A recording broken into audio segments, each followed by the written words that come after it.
It's just like absurd to blame like the hostility of the Israel-Palestine conflict conversation on influencers. Dude, that's unbelievable. Oh my god. It's basically like saying Fuentes is a valid military target. That's basically what she's saying there, right? Don't say I'm not fair. Never say I'm not fair. Reasonable point made by Erudite. We'll give her 1. It's his freedom of speech, just like no, it's not. He was planning treason. That's actually very specifically legally like you can't do that. We're going to take a look at this, okay? So, WhickTV panel from last night about stochastic terrorism, free speech and its limits, about the Israeli embassy worker shooting, and Hassan's 24-hour ban from Twitch. You can see on screen here, this is WhickTV hosting. There's some guy in like one of those little propeller caps. There's 2 other people here. One is Erudite, NotSoErudite, Kyler, frequent recurring character on the stream, and the other guy is a guy called Misfit Patriot. Now, based on Erudite's recent tweets, I think these 2 will get along great, to be honest. So let's just take a look at some Misfit Patriot's internet posting. So he says, I don't usually get emotional. It's one of the rare times I'm very emotional. I'm ready to go to war with my own party over this. And it's time more people joined me. If you're an enemy of Zionists, you're an enemy of mine. If you hate them, you hate me. I'll hate you right back. I don't give a who you voted for. Okay, I've made several videos like this over the past year and a half, so let's do another one. If you're anti-Zionist, you can go yourself. Yeah, that's right. If you say, I'm not anti-Semitic, I'm not anti-Jew, I'm anti-Zionist, eat every until the end of time and then eat some more in hell. Because guess what? I'm a Zionist. I believe that the Jews have a right to live in peace in their ancestral homeland. And that's what Zionism is. So when you say I'm anti-Zionist, you say I'm anti-Misfit. And if you're anti-Misfit, get yeah. I'm an American patriot and Christian Zionist, and yes, you can be both. Because I read the Bible, and I love my country. See, I'm not going to sugarcoat this one bit. If we are friends, if we have mutuals, if we voted the same way, if you consider yourself on the same side, if you're MAGA, whatever, it doesn't matter to me. You're a huge piece of shit, and you can get You see, I'm not down with espousing the ideals of Adolf Hitler. I'm sorry, I'm not. Yeah, Adolf Hitler being a famous anti-Zionist. Adolf Hitler, famous anti-Zionist. And if you don't think that that's what you're doing, you're because yes, you are. 95% of Jews are Zionists. If you hate 95% of anything, you hate that thing. Wait, Lone Box? Sorry.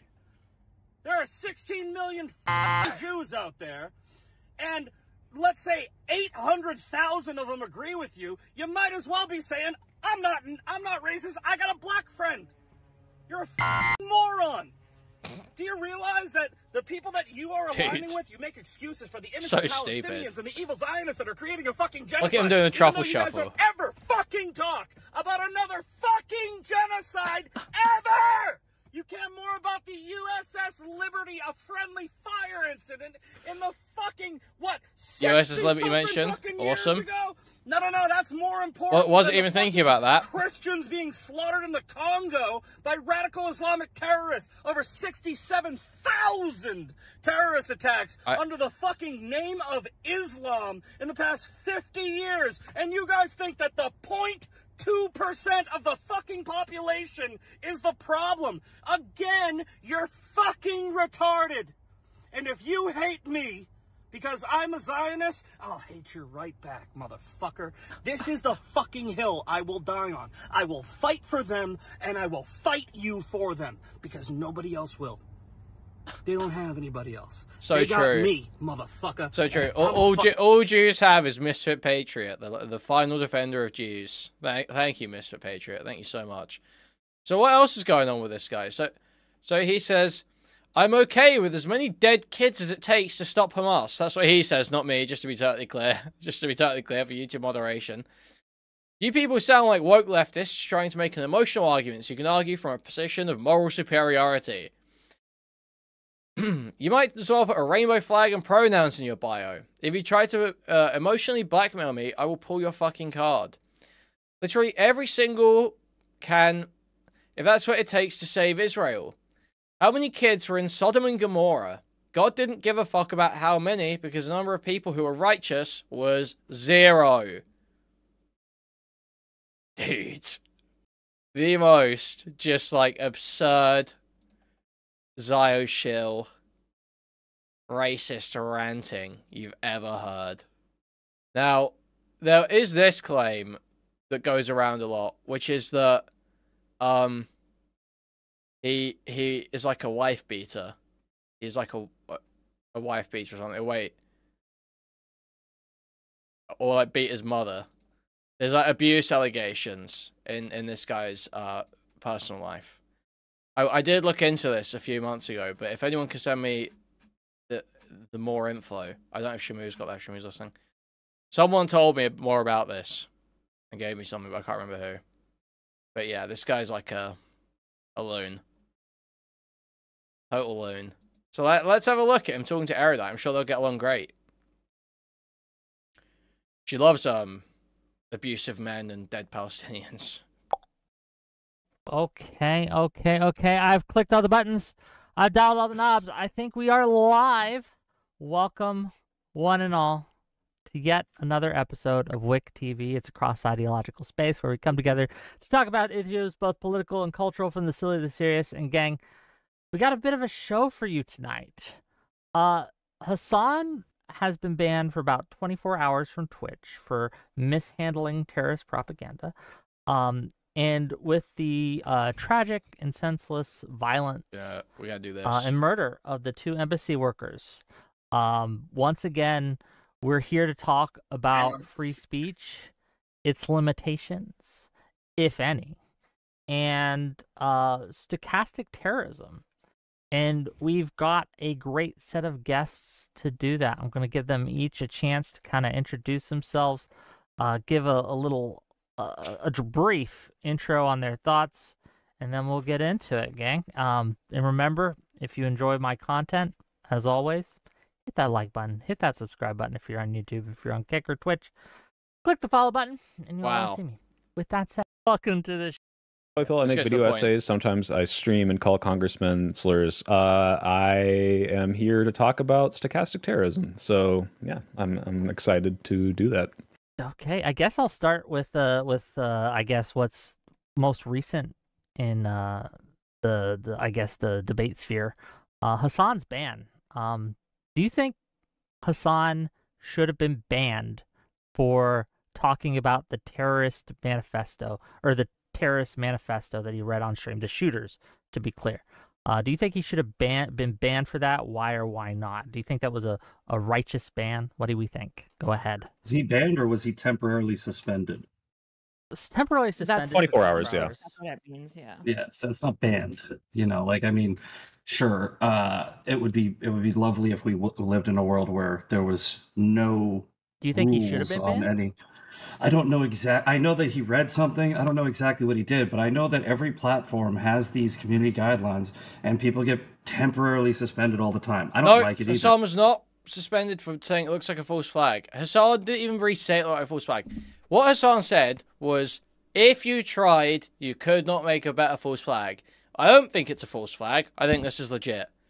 But this is like the perfect thing to be weaponized. And it is. It is. It just is. It happened at the perfect time. It happened literally like the day after the IDF was shooting at European diplomats, or like fire off warning shots at European diplomats in the West Bank. And it's immediately been used to say that Free Palestine is a anti-Semitic, equivalent to saying Heil Hitler. Like this is what it's been used to say now. So he's absolutely right in his observation that it is the perfect political tool. That's just true. Like, he wasn't saying it's a false flag. Like, however, the way you're framing it makes it sound like he didn't do anything wrong. He was just exercising his First Amendment right, and the government took away his voice. It's not what happened. Apparently, he was temporarily suspended. Yeah, what you got banned for was reading the manifesto. Yeah, it was reading the manifesto. Improper handling, so he didn't disavow it enough or whatever. Didn't say it was really, really bad. He might have broke the rules. He might not have. I don't know exactly what he said or why, but he didn't get banned. So let's not say that he got banned if he didn't get banned. He got temporarily suspended. He took it. He got a 1-day timeout. You know, X has given me 1 week timeouts because I said to Nikki Haley, I hope you get bed bugs, right? It was stupid, but it's just how it's how the internet works. I can't stand this guy. Other thoughts? What do we think?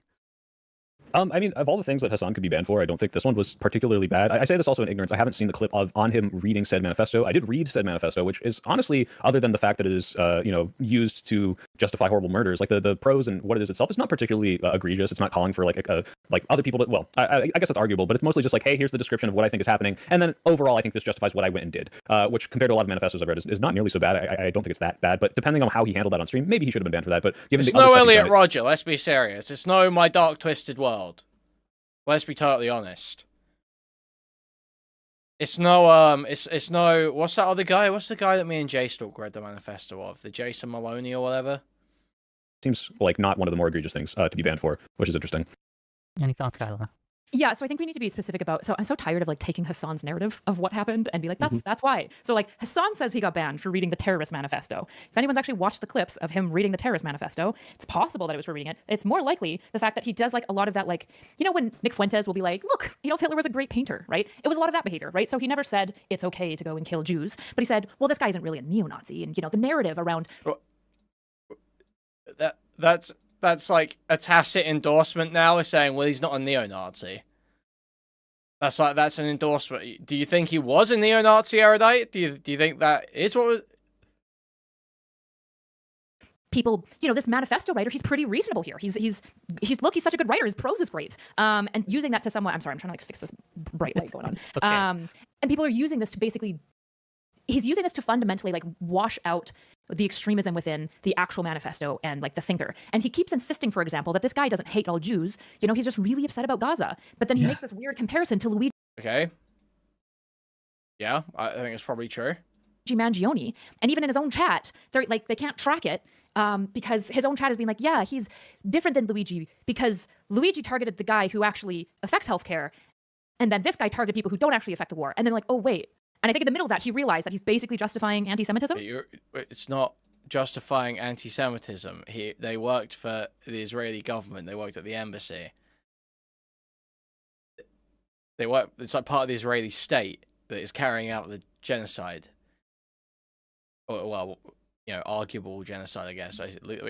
Increasingly less arguable genocide, let's say. And then he's like, yeah, anyways. So I actually want to push back on that, Kyle. I mean, like, based on what I read, I don't know this guy's whole motives. I just read the manifesto. It did not seem particularly anti-Semitic. It seemed like a totality of all the things that I would say most left-wing thinks now, which is Israel's actions are abhorrent. There's peaceful things are being tried. None of this is working. Now, correct me if I'm wrong, because I don't know. Did he target these two individuals specifically?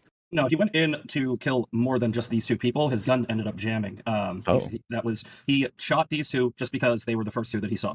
Right, which is why it's so ridiculous, right? Because he shot them, and then his the girl that he shot, I can't remember her name, Sarah, I think.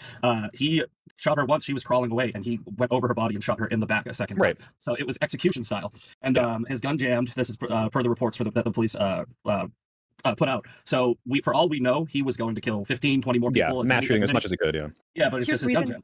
Here's the reason why this is anti-Semitic. I would agree that if you read the manifesto, it's never explicitly anti-Semitic. It's always... She's like immediately trying to justify herself because she's been getting raped over the coals for this on Twitter. Did the embassy shooter target specific people or just the event? Dude, Google isn't as good as ChatGPT, so it will not answer this question. There's no like good reporting in the last couple of days. It's been like 4 or 5 days since everything. Any updates? Soy absolutely cooked on this panel. Is that bottom left? Is that this the guy in the propeller cap? He seems like he might win. He seems like he's doing good so far. baked into anti-Zionist talking points. The issue is that what he did is he went to a Jewish embassy and just shot random Jews. That's what he did. Yeah, I saw. I don't want to pull up the article about the leaked text because I don't know if any of it's legit or anything. I'm just a bit skeptical.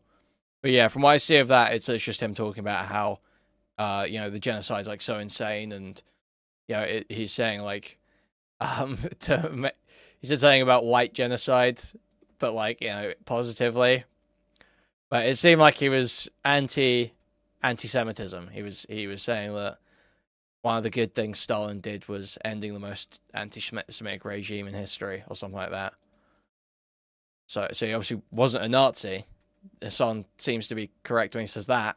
Yes, He's not really targeting anyone related to the Gaza situation. In fact, if he looked into it, he would have known that the meeting that was happening was fundamentally about trying to broker peace and find a ceasefire. And so, if anything, he's targeting maybe the Jews to target, but he's targeting them because they're Jews. That's why he's targeting them. Well, that's what's interesting. Is it? Well, I think he's targeting them because they work for the Israeli embassy or an Israeli lobbyist event. But sure. Kind of baked in two positions there, which I guess I don't agree with, which is if you look at the manifesto and you see that he is vehemently anti-Israel, obviously, it's like, look, Israel's actions are awful. I think Israel's actions are awful. But then to say that this is the same as anti-Semitism, as a Jew and a anti-Semitic Jew at that, I would say that this is like specifically like him targeting the perpetrators of what he perceives to be one of the worst evils of today. And if he had gone to a synagogue, I think you'd have a much more strong case for that. Because that's like, this guy's going to win. But the fact that he went to the embassy of the country that he thinks is an anti-Semitic Jew myself. I'm not saying it's impossible that he is just anti-Semitic. It just doesn't really strike me as that. Am I wrong? And perhaps I'm mistaken, but I don't think it was the embassy. I think that embassy workers it was had an event outside. Yeah, the it was the sorry, excuse me, the museum. It's a committee for Jewish Americans or whatever event at the museum.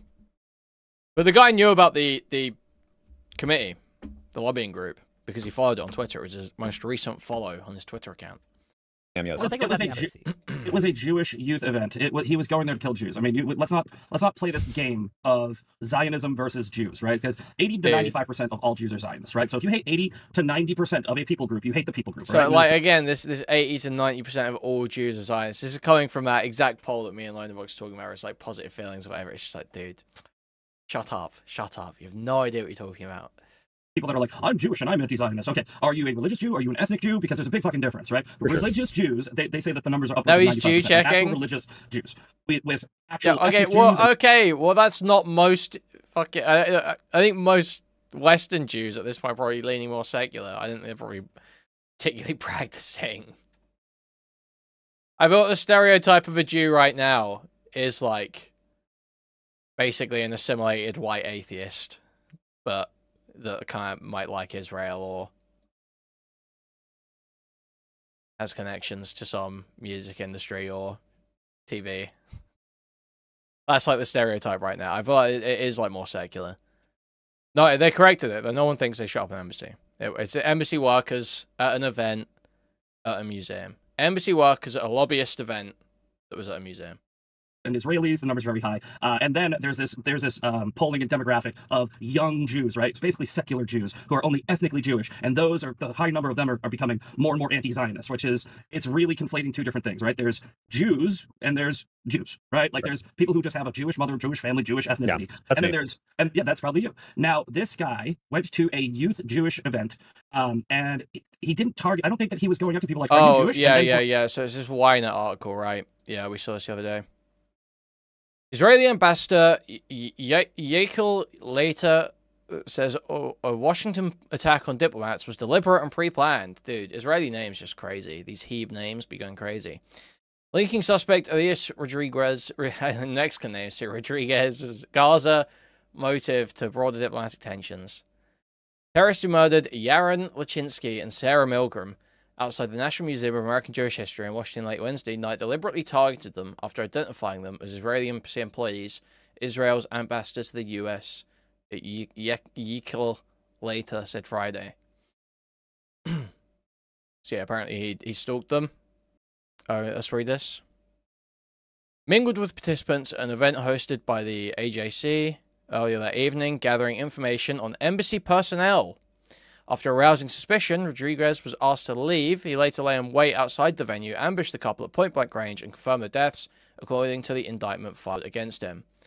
So, these people are working on outdated info. They are claiming that he just went to this event to shoot Jews. Not true. Not true. It appears, according to the Israeli ambassador, that actually he entered the event, gained information about the people, determined that they were Israeli embassy workers, waited outside, and killed them for being Israeli embassy workers, making it likely, no confirms, no concluding, likely terrorism, but not a hate crime. Okay? So...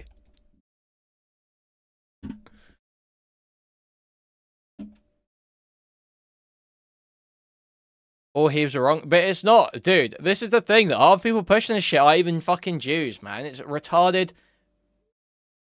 I don't even want to say it because it's a bad no monetization word on YouTube. But like erudite, you know, retarded, like erudite. You know what I mean? It's like these worthless fucking snakes, like erudite. You know?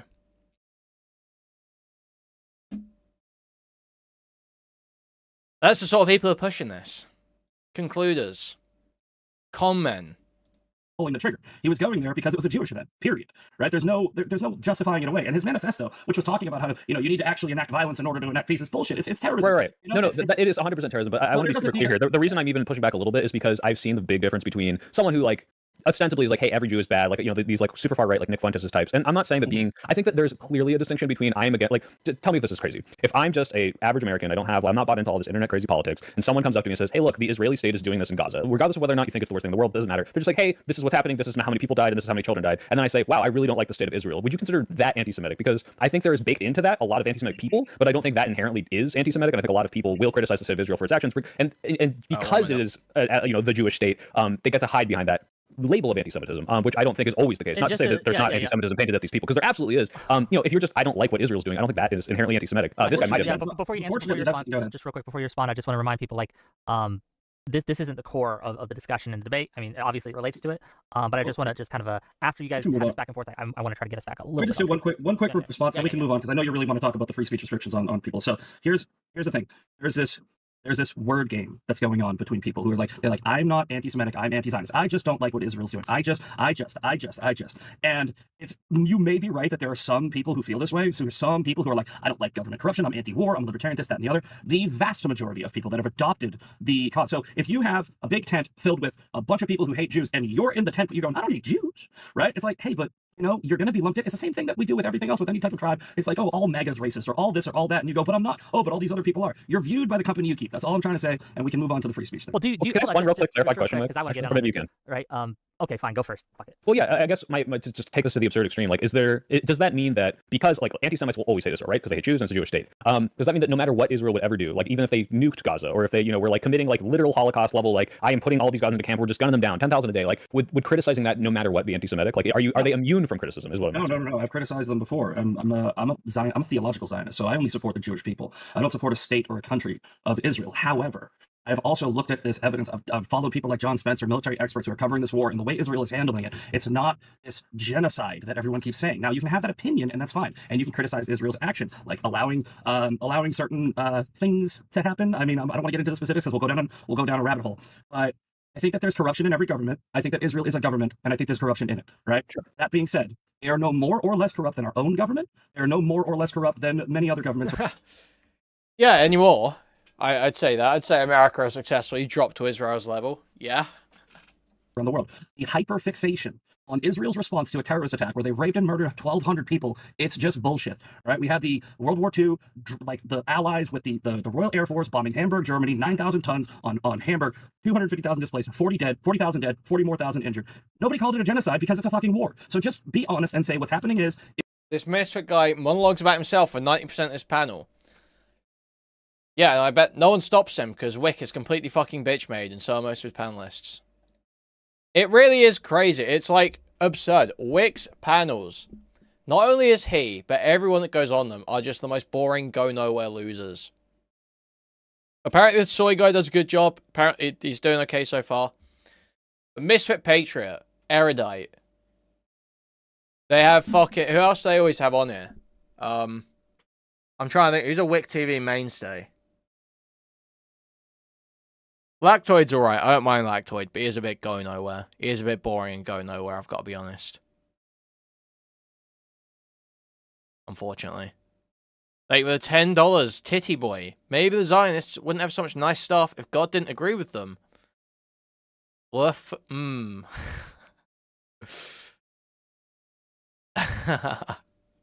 Israel is fighting a war that you don't like the way they're fighting it, and you want to criticize the way they're fighting it. Perfectly fine, perfectly reasonable. Please do it. Just don't wrap it in this "I'm not anti-Semitic" shit, because 95% of the people that you're hanging out that are agreeing with you, those people are. And again, that's not your fault. But you're getting if you're talking, but it does seem like you're granting it. Oh yeah, Kylo, we can hear you. Yeah, you're muted. As a Gentile non-Jew, I just wanted to quickly weigh in. I think saying that he wasn't anti-Semitic when he went to not Israeli embassy, they happen to be embassy workers, but he went to a capital museum. Capital He just went to a Jewish museum, Jewish museum, right? He was going there to target Jews. In fact, he was going there to target Jews in the same way that Hamas does. He was targeting young Jews specifically, which is one of the main groups that Hamas will often try to target because it's symbolic of killing the future of Israel. It's very, very important to Hamas, specifically to killing young Jews. So to say that this isn't anti-Semitic, but to go back to Hassan, to zoom back out, whether the shooter himself was anti-Semitic or not, doesn't really matter. Sorry, I was just waiting for you to finish talking to your chat. Doesn't really matter. What matters here is how he covered it, right? Is he bad for reading a manifesto? I think you and I would probably agree, no. I don't care if people read people's manifestos. What matters is the way that they engage with the manifesto afterwards. And I would say that the way that he engaged with the manifesto, while not nearly as bad as half the shit that he's done in the past, was, I would say, basically dismissing and normalizing and basically sane washing a terrorist who killed Jews. How responsible, if at all, do you think that people like Hassan are for what happened in last week with the killings? I know that I've seen some people suggest that this was a form of stochastic terrorism, that the people like Hassan, not just Hassan, but many other pro-Palestinian kind of messaging, globalize the intifada, bring the war home, et cetera, acted as sort of a stochastic, terroristic kind of thing to make it more likely that someone would go out and do this kind of violence. Cards on the table here? I don't agree with that. I don't believe that. I don't think that's true, but I wanted to hear what you guys think on that, and I want to have a discussion about that. What do we think? Is Hassan if you read the manifesto itself, I mean, Hassan is part of a narrative that is... It's like Hamas wrote it. Like, the manifesto looks like Hamas wrote it, though. I mean, considering how extreme Hamas is, I don't think it's particular. Like I said, I think 90% of it is very much like I am a disaffected person with the system. And I see, like, the Luigi Mangione, comparisons, because it's like, you take this thing where you've got a very difficult position, you don't see a lot of movement. And by the way, this is going to sound a little bit like what Hassan's doing, where it almost sounds like I'm justifying it. The problem is, you can take this very frustrating position, see that nothing's really working and nothing's changing for the better, but then your jump from that to, okay, now I have to go kill innocent people, is the kind of insane part, which is why this guy's insane, instead of, hey, how can I affect change? How can I make sure people change their minds? Like, what are the several thousand steps in between being very frustrated and disaffected with the state of politics and committing a mass shooting can I take? And these people never do that. They just say, okay, let me go murder someone. But the thing is, I don't think Hassan really contributes to the way this is done insofar as it's more than anyone else is saying, because if you look at the manifesto, it's, hey, politicians say that they're angry about it, but they're not doing anything about it. Violence is still being committed. Israel is clearly bragging about the fact that America's not, holding them back, and all of that stuff is empirically true. It's just absurd to blame the hostility of the Israel-Palestine conflict conversation on influencers. You're so fucking stupid if you're doing that. I can't express how low IQ, low mental age, and narcissistic that comes off. Erudite thinking, it's very clear that nasty fucking snakes like this, like Erudite and Wick and all these people, basically, they have to imbue their criticisms of Hassan with political weight, right? So they can't just say they don't like the way he covered it and they have a problem with it, but ultimately it's not really that consequential. They have to imbue it with this political weight and say that he's actually changing something. But this conversation is going to be just as toxic with or without Hassan. I'm sorry, but you live in... Hassan is just one tiny symptom of the problem. People watch Hassan for a reason. He's very popular for a reason. It's because he is tapping in something that already exists. People are already like that. The conversation around Israel-Palestine has been toxic for as long as this shit's been going on. Obviously, it got worse after October 7th because more people became aware of it. And now that we have the internet and everything, people can just express their moment-to-moment thoughts to each other. Yeah, it's like Israel-Palestine's playing out on the internet as well. Yeah, it is a bit like that. But the idea that Hassan is a significant cause of the toxicity is totally absurd. It shows that you are completely self-centered and you see your internet enemies as the source of all evil in the world. And it's very embarrassing. It's very embarrassing and very it's almost like high schooler, It's so low IQ and lame and stupid and missing the point. or not you think it's justified. I know Misfit thinks like, hey, like analyze-wise, this is like, you know, a low civilian to terrorist death ratio or whatever, or they're doing the best they can given the circumstances. Regardless of that, the circumstances are incredibly frustrating for people who want it to stop, and I think that it seems to be what inspired him to do this insofar as like he's like, well, this is the only thing that could do it. Or like Aaron Bushnell's like, well, I have to set myself on fire or else nothing's going to change, even though clearly both of these things are not going to stop what happened. I don't think the actual material conditions that led to the frustration are Hassan's fault. He's just talking about it, although he is spreading the word. Was he? I didn't see the clip of him reading the manifesto. If he'd read the manifesto word for word and said, I'm just reporting this manifesto, then obviously that wouldn't be stochastic terrorism. Can I give you guys a quote from that, actually? Sure. This is from the New York Post. From the manifesto? Because when we're talking about stochastic terrorism, Hassan and the embassy... No, we're talking about Hassan. A Hassan quote from his screen where he was reading the manifesto. For me. Okay, I was curious. If we want to talk about stochastic terrorism, though, we have to talk about his language before the killing, right? Okay, Like, not how he responded afterwards, right? So, like, when it comes to stochastic terrorism, I don't really see a grounds on legally how you do anything about it, right? And it's like an impossible thing to quantify of like, okay, well, is Hassan doing stochastic terrorism because he's talking really, really, really grossly, like disgustingly about Israelis? It's definitely mean and bad. What about Noah Samson, who basically walks you all the way up, talking about how we have the means to basically go and kill like Raytheon owners and like military industrial complex Okay, this is workers, relatively right? okay. I like giving credit where I can. Erudite being somewhat reasonable in this brief moment here, saying Hassan doesn't really do explicit stochastic terrorism. He's not really making violent statements about the Israel stuff. It's more just that he derides Israelis as like a group in some ways, which I think he probably has slipped into doing here and there, or slipped into appearing to do at least. But the Noah Samson is more explicit, which is true. Noah Samson had the whole thing of you've got access to the supply chains and the propagandists, and you know it's time to, you know, he was going crazy with it. But also I do see Noah Samson's point of, well, YouTube video's scary. Like, do you really think the YouTube video is making that much of a fucking difference? Seriously, I don't think so.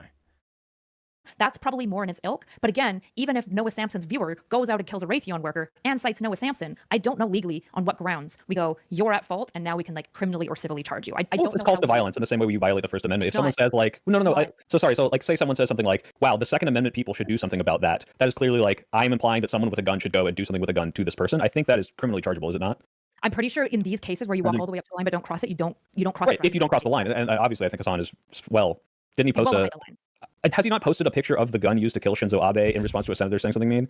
He has. The issue is how do you criminally and civilly persecute this to say he's now at fault if somebody went and killed that person? That's really tough to do. I genuinely don't know. I don't know how you do it. I think the main issue is a lot of people, not just Hassan, there's a ton of people on the internet who try to toe this line and they know exactly what they're doing. Like we mentioned earlier, you know, from the river to the sea, right? It's like there's a lot of people that are like, that's just free speech. And I'm a free speech absolutist, but one thing I don't endorse is you know, openly supporting terrorism and calling for genocide. I don't think it's I'm a free speech absolutist, except saying from the river to the sea. That I want to put you in jail for. Okay, man. So you're not a free speech absolutist at all, are you then? So when you say from the river to the sea, all Jews die, right? Why did you even say that? What a fucking idiot. Okay, what does it mean? They don't have an answer because it's what it means. Do you think that all of them think that though? I don't truly. I know a lot of these people chanting it. Either they don't understand that, or they don't really. No one's gonna press them on it either. It'll be the fake patriot, exactly being a fake patriot, selling out his country to Israel, selling out his First Amendment to Netanyahu. Total fake patriot, fucking lying about being a free speech absolutist. Absolute scumfuck rat. Dude, these people are just like, it's annoying as well because they're like pretty.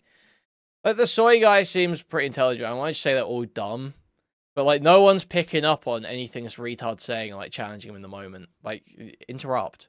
Like what the fuck are you doing? Like repeating what Hitler was saying, right? That's stochastic terrorism. It's like, you know, when you indoctrinate a group of people, when you have a massive following, like Hitler back in the day, or any Twitch streamer now, when you say something, your followers just repeat it. They don't need to know what it means. They don't need to actually know that they're repeating this call for genocide. It takes effect, and it's this mass movement, and it's very dangerous. So yeah, there is something to be said about the responsibility that you have as a streamer on a platform, to make sure that if you are saying something like, if you go, hey guys, everyone's chanting this from the river to the sea thing, and you know that actually really is basically calling for genocide. Maybe we should change the language on this, but they don't. They do it on purpose. One person does it on purpose. And to this, I'm sorry, I forgot your name. To this lovely lady's point about how do you prosecute it? That's the tricky part. They know that it's very difficult to prove that in court, because how do you prove intent? You know, they're just going to play dumb. It's the same thing like when people dox other people. They dox them and they go, oh, this is public information. I don't really want anybody getting hurt. Bullshit. There's some people who know what they're doing, and then their followers don't know what they're doing, but that's the problem. I want to be clear. I'm not playing dumb here. I've never chanted that. However, I have heard many people who do chant it who I know do not have the genocidal intent of it. And when you make the Hitler comparison, I think it's very different, because the explicit Hitler language is, hey, I want to exterminate, eradicate the Jews. I think if someone's saying, you know, death to Israelis, I think that's a much, much different thing than what can be interpreted and has been explained to me as says, I want the Palestinian people to be free from Gaza and be free to operate inside of Israel all the way to the sea, right? So I can see that as a non-genocidal chant, and a lot of people can, unfortunately. I think that's a lot less explicit than something that would otherwise be very clearly stochastic terrorism, even if you think that no matter what, it's genocidal. So in order for it has to be so clear that it's like just, you know, like, I want to kill the Jews. You can't play word games or else it doesn't mean it. That's the problem, right? These people know exactly what they're doing, and they're mincing words, and they're towing the line. No, that's what I'm saying. I don't want to prosecute it, right? I do not. Can you react harder, for God's sake? No, but I will make a good 10 seconds of content here out of removing you from chat for the rest of the day. So enjoy that, and enjoy not being able to type. Sure, Do you, Soipel, do you want to prosecute stochastic terrorism? Like, if you say if it's very obvious, I mean, if he was, I don't think that anything he's done is so blatantly legally obvious that he could be prosecuted for it. However, I know. One more time. Vosh, when he was Fed posting, I don't know if you remember that. I'm not familiar with the. Could you tell me what happened? Well, just to be clear, let me give an example. Like what I said would be probably prosecutable is if someone says, "Wow, someone should go out and do something about this guy." FTM mannerisms from Patriot. Violence against him. I think that's probably a call to violence that I would think would be not. Saying FTM mannerisms. No, it depends on how. Okay, let's say it's more explicit. Hey, the world would be better if this guy was dead and someone should make it happen. You know, let's use your example, right? And then let's push it. Okay, so it goes to court. First of all, you have to prove A, that person was watching that person, and B, that they were watching that person when that person said that, right? Yes, right. So like this is one of those things where remember. Oh, well then you can't prosecute them. Exactly, right. Wait, Shamu, did you look up the court docs for this guy? Did you know, is it true that he like beat his mother or whatever? There would be a large burden of proof, but the thing is, especially like you gotta let oh, sorry, go ahead. She cut off for a second. I thought she was on. Go ahead. So yeah, you said like in this case, like you wouldn't be able to prosecute them. And so I'm saying like every single person who's not just like a complete dunce is going to walk that line. Like every single content creator, even Noah Samson, is explicitly walking that line. They walk all the way up to it. They give a little wink and nod. He is looking very FTM, isn't he? He looks very except for like Buck the Angel. extreme cases, but the extreme cases are never going to be large content creators. It's not going to be Nick Fuentes, right? It's not going to be Hassan. It's not going to be Noah Samson. So but you see there is a line, right? Like we agreed, like had they to tread over that line, there's probably something obvious there. And that's why I don't think any of these people have necessarily crossed it. Even like recent example. Well, the issue what I'm saying is like you're not talking about stochastic terrorism. You're talking about incitement. We already have this. We already talked about it. Okay, we all agree that you can't like point at a bunch of like brown people and be like, guys, we should go fucking neck them, right? Everyone agrees that that is bad and wrong to do. And all the versions of directing. Does Misfit wait? Does Misfit Patriot think that's bad and wrong to do? Does Misfit Patriot think that's not okay? With stochastic terrorism is you do everything up into the point of directing violence, but you never do. You never do say we should go get them, right? They'll just be like. Can I give you a recent example that just happened a couple days ago? This is Stu Peters. I don't know if you guys know who that is, but he's straight up anti-Jew. He's like espousing Hitler. He's not saying I'm anti-Zionist. He's not towing the line, and he's been calling for a final solution, right? Okay. So this was the day before, or the day of, I think actually, the shooting at the Jewish Museum in DC. He posted, solutions are great, final solutions are better. Somebody calls him out and goes, see, this type of language is exactly why these two people just got killed. And he responds with, show me where I called for a genocide. And then community notes is like, final solution means genocide, dumbass. But as long as he's not saying, I think you should go out and kill every Jew, and he only says final solution, where do you draw this line that people keep on walking up to? Because that's what we're trying to get to. No, I get that. And maybe just to clarify, I think the reason that I am using what Kyla, you've already pointed out, is already kind of the legal standard, is that, yes, it is very ambiguous up until that point where you're clearly inciting violence. And I think there's so much ambiguity up until that point that I wouldn't be comfortable. I agree about free speech absolutists, but no one's like a free speech absolutist. But when Diorio says, I'm not a free speech absolutist, what that means is I'm about to kind of tacitly or explicitly sign on to having free speech limited in some way, and I'm not going to make an argument as to why. That's what that actually means, okay? No one's a free speech absolutist except, like, literal libertarian pedophiles. So just saying, I'm not a free speech absolutist, but isn't actually fucking saying anything, okay? So you can say free speech absolutely sucks, but he's not actually talking to anyone there. Like there's like 5 free speech absolutists, and they are all pedophiles. Executing people just because it's vague. So then what we're talking about isn't stochastic terrorism, because if we're saying like, yeah, stochastic terrorism is all the stuff before and incitement, and the only part of it is stochastic terrorism that's bad is incitement, then we don't really have a conversation because everyone agrees with that, right? Talk about what's bad. Yeah, incitement's cool. No, if you want to talk about the rhetoric, hold on, let me finish here. The actual conversation is, what is stochastic terrorism? Is it bad? And is there anything that can be done about it legally, morally, socially? That's the conversation that we have to have. So maybe we need to back up and just define stochastic terrorism, because the moment something moves to incitement, I would say that's no longer stochastic terrorism. That's incitement for violence. That's hate speech. And keep in mind, just to kind of... Thank you for the $20. Thank you, man. Hugely appreciate it. Thank you. Yeah, and keep in mind, just to guide this, right? You can be against something and not think it should be prosecutable, right? So I can say, well, hey, I understand that there are reasons why we can't codify this into law, where we say, okay, now we can prosecute you for XYZ, right? But you can say, hey, when I see it, I can condemn it. I can platforms can ban it perhaps, or we can say in my community we don't want this kind of shit, and if you do this kind of shit, you're gonna be kicked out. We could do all sorts of things other than prosecution. Let me read a couple of these. Yo, looking for the raid, Goat Cato. Thank you. Welcome in. Welcome in. Super chats, and we'll get right into it because I think that was a good reset point. So let's just read a couple of these real quick. Okay. $2 from Cameron502 say he targeted them because they left a Jewish museum. True. $10 for Feder Methodist says, I just got here. This better not suck. My girlfriend was going to give me an exfoliation treatment with a cheese grater and then a massage with kerosene, but here I am. Thank you for the $10, I guess.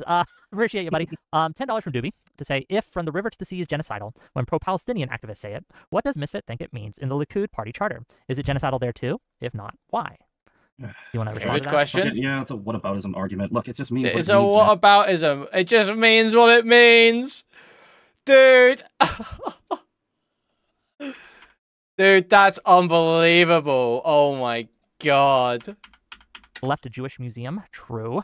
$10 for Feder Methodist says, I just got here. This better not suck. My girlfriend was going to give me an exfoliation treatment with a cheese grater and then a massage with kerosene, but here I am. Thank you for the $10, I guess. Appreciate you, buddy. $10 from Doobie to say, if from the river to the sea is genocidal. It's always Doobie with the super chats, man. This frog is fucking crazy. Bring the frog on already. The frog would fix this panel right now.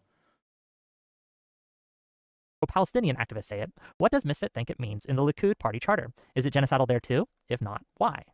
You want to respond to that? Fucking, yeah, it's a whataboutism argument. Look, it just means what it means, man.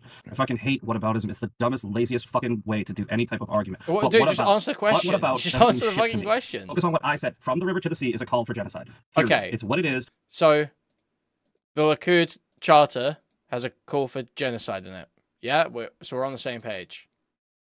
Whether or not people mean it that way, whether people don't understand that they're saying it that way, it's what it fucking means, right? So I don't want to hear bullshit about the Likud party. I don't want to hear bullshit about, but what about MAGA saying fucking the Muslim ban? I don't care. Focus on the fucking argument. Misfit, maybe I can give a little credence to something. Do you remember the whole like OK symbol thing that was going around like 10 years ago or whatever? So like obviously this has been OK for decades, right? And everyone knew it meant that. And then 4chan did the troll. They're like, hey, what if we make this a white power symbol? And then actual white supremacists use it to mean white power. And to a degree, some people who do this do mean it to mean white power. Some people are doing it that way. Obviously, majority of people don't. Misfit is However, most just because it hated is that, and FTM it does not personality. diminish its meaning as an OK symbol, but it also doesn't mean that those people using it to mean white power don't mean white power. I think the problem is if you could show me somehow that most of the people that do say from the river to the sea do have genocidal intent, I think that would be much more compelling than just, well, even if the original meaning of that was genocidal intent, my experience with the people chanting this is not that they want a genocide. And that's why it's frustrating, because maybe they're co-opting it, maybe they're taking it back, I don't know. It just doesn't seem like most of these people are saying it. The original meaning behind the Nazi flag was a symbol of peace. When you change the meaning of something, when enough people adopt something, it becomes that thing, right? Exactly. No, I agree 100%. Yeah. So I think what you're asking me is, have enough people adopted it to mean a genocidal intent? Yeah, I think they have, but maybe you're not seeing it. But I'm pretty sure. I'm pretty sure that Can that work in reverse? It can.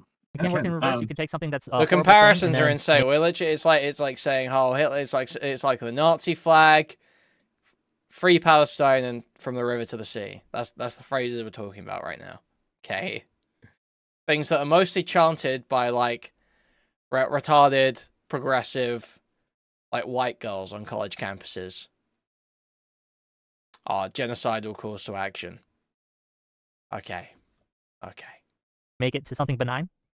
I believe so. I mean, yeah, thank you. Good example. You know, like retard. We love that word, right? Like, so, no, I'm just joking. But what I mean is, if you look at the people who were protesting on the college campuses, calling for this genocide, a lot of them were not these peaceful protesters that were just fucking looking for they were literally writing death to Jews. You hate women getting education. There were people in New York City the day after October 7th. There's one guy. Women ruined education. This is true. Unfortunately, I think that if I hate to say it on the pro-Palestinian side, I can have immense respect for pro-Palestinian people if they do what I do and call it their own side. What's this message I'm seeing in chat attached to a donation? Someone's asking, did exogenous testosterone causes FTM to hurt his mom? Just asking questions. That's a good question. I don't have an answer. Right? If I see people calling out the stuff that I'm talking about, I have immense respect for them. Same thing about the Palestinians, right? I say, you know how the Palestinians can get my respect? And a lot of people's overthrow their fucking government. You know, Hamas is their de facto government. There's millions of them and only 40,000 Hamas fighters. And the reason they don't overthrow their own government is because they don't want to. There's a lot of support for Hamas in that region. I'm not saying all of them. There are peaceful Palestinians. There are Christian Palestinians. There are great Palestinians. I'm not saying that every single Palestinian is a terrorist. However, there isn't enough of them calling out the bad actors in their own, I guess you could call it country. It's not really a country, region. Right? You got to be able to take self-accountability and use it as the reason why people should support you. Right? If you aren't calling out the bad shit on your own side, you don't deserve people's respect. Period. But also, I mean, even the ones who are still getting I bombed. do So got a couple it more seems like a questions. kind of I collective don't wanna get punishment sort of stuck thing, on right? Like, justice one. yeah, Don't, can we move back to the stochastic conversation terrorism? is Israel-Palestine. I think there's a lot of nuance being missed on every single side, and it's also not the point of the conversation. Going back to I agree. stochastic terrorism, for the purpose of like not, because I think something that's happened already in this conversation is what I hate the most. It's like the Heidegger chatter, right? We're like, we keep on using this word stochastic terrorism, but we aren't actually all agreeing on even what we mean by it. So we can just keep talking past each other. So I can offer a definition. Yes, please. Actually, can we define it? Sure, yeah. So I essentially, hold on. Oh, let's do a definition. Let's do a definition. Situations where public figures use mass media to demonize a person or group, increasing the likelihood that someone commits violent. I think we're gonna keep talking past each other in this debate. If we don't lay out a definition real quick, I think we're gonna keep talking about. Act against them. Importantly, the speaker does not issue direct commands allowing for plausible deniability. So I define it as it's saying everything you can to incite violence up until the line of inciting violence. You never cross that line. Once you've crossed that line, we call it hate speech. We have a word for that. And they're stochastic because they're probable but individually unpredictable is what I have here. So that tracks. That's exactly what it means. So my issue then, the reason I got confused. Yeah, I agree with the definition. The issue, Kyla, that we were getting, or I was getting, like using a more obvious like illegal thing at the beginning is there's so many of these cases where even if I don't agree with what they're saying, I think people might feel justified in going and committing violence because of what they hear, right? So we look at both of these cases, the Luigi case and what's his name, Elias, right? And it's like both of these people I think had a very strong foundation in reality, which is there is a very fucked up system that is doing things to millions of people that I think is unjust, right? And if I am someone who reports on the healthcare system of America and says I don't like this is unjust, I could arguably say that people like CEOs are killing tens of thousands of people in America every day. I don't think anything I've said right now should be considered stochastic terrorism because I think that is a justifiable, defensible thing to say. And I've seen similar things on Hassan's side. Now, this is not including the having terrorists on, saying I love Hezbollah. Like these are just the I'm describing the reality of the situation as I see it. And the problem is that you can then say, well, he didn't directly call to violence there because he didn't. But someone reasonable who's a little more crazy might go and do something violent because of that. I don't think that's something we should shame. I don't want to. I would be more. I mean, I don't even want to get hung up on that criticism. Hassan did think he was a Houthi. Like, the reason people think he's a Houthi is kind of because Hassan thought he was, but it's very annoying that there's so many people who just accepted it as fact with like very little evidence. That may come from the craziest parts of people seeing that reality, but rather from the pushback on the free speech of people just saying, hey, I think this is a bad situation. I'm much more scared of that. Yeah, you essentially are saying like fundamentally. Wish I could meet an IRL fan of Wick. Like, who are those people? I mean, I feel like I've cycled through viewers recently. Like, there's a lot of new names in chat. Especially since the Destiny stuff, may not have seen this stuff.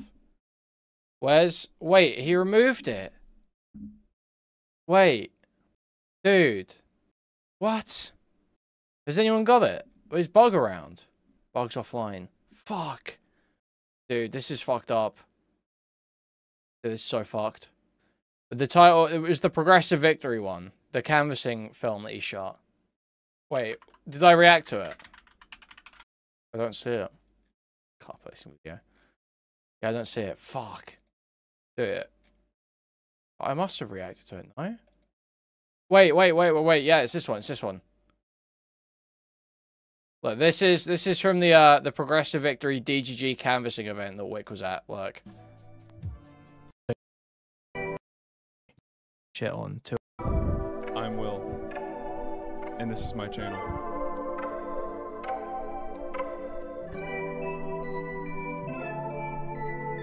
Isn't this awesome? Wow. Wow, immediately what's jumping out here? Obviously we're here for Will. We need to talk my commentary, really. Hit the camera. Lauren Delegate. Dylan Burns. Oh, Lego head. This is mic quality. It's the old microphone, I think. Oh, the man. The man himself, Snaggletooth. Look at him. He's looking beautiful, isn't he?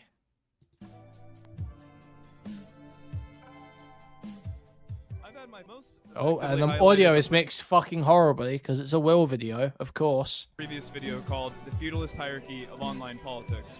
But today, I want to shine a more positive light on this topic. You can see because like frankly, balls on the there's other not side so many now. people in the online politics space that can generate, getting this many people out of their houses and, coming out and do something positive.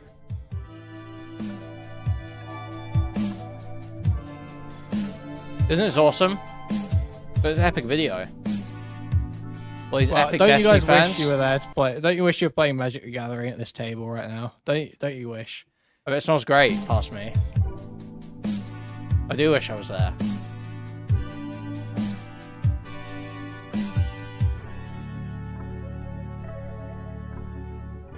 So this is Wick fans, okay? It's Wick fans, Destiny fans. In hand. After a cursory This is glance- Wick's biggest Yes. fan. I'm not gonna. Here you can see them doing homosexual poses with each other. This is a fake porn DVD cover that Bug made. Really quite awesome stuff that was happening here. Where's the cotton candy bit? Where's Wick serving up cotton candy? Where's that bit? That's here, dude. Hilarious project. I just hope I don't go to hell for debasing a church sanctuary. Everyone took a break for lunch before heading back to the streamer house to create content and interview some local politicians that were interested in the recent influx of canvassers coming to their state. After a few hours of streaming, the entire house went back to church for community night, which was a blast. Everyone was genuinely excited to see fellow members of the community, the streamers, and have a great time IRL. Wick was making cotton candy for the canvassers. Wick, how are you enjoying your time at the I don't think Wick should be getting any cotton candy. I don't think that sounds like a good idea. DGG canvassing event so far? Amazing. Like, there is no better experience, right? I have experienced That does many not sound things like a in my wise idea. long life, but nothing compares to the bliss that it is to be at the DGG and Progressive Victory Canvassing House. My life is now complete. I can't think of a better way to spend my time than canvassing. They were all Imagine- so imagine excited. You're about to go get. Dude, they were all so excited before they found out Destiny was a fucking weirdo. Yeah, if only someone was saying that for like the whole time. If only someone warned them. If only like a content creator wrote like a whole document, a report maybe even, about how much of a fucking weirdo Destiny was, and they all tried to kill him. Imagine if that had happened, and then they all did this, and then got embarrassed because he was actually a fucking weirdo the whole time, and they were wrong. Imagine a world like that. How crazy that would the be. like, right of free speech versus like the consequences of really nasty speech that we hate, right? I think all of us probably here agree. Like Nick Fuentes sucks. Like I don't think any of us like him. But at the He same tried to time, pipe on my house once. You guys know this?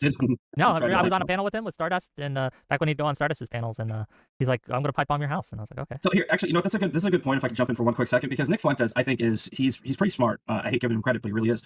In the way that he uses his language, he creates a cult-like following. You know, like he literally said, everybody that's, and I know that he's just going to say he's joking, and I think that this does tie into stochastic terrorism, where they try to make this like, oh, I was just kidding, but Nick Fuentes is like, I will kill, rape, and die for Nick Fuentes, and he goes, put your hand up and say, I will kill, rape, and die for Nick Fuentes, and he's going to go, hey, I was joking. But just about a week and a half ago, Sarah Fields was threatened, had a death threat against her from one of Nick Fuentes' followers, and he said, he literally was in a space with me after he was saying that he was going to rape and murder her.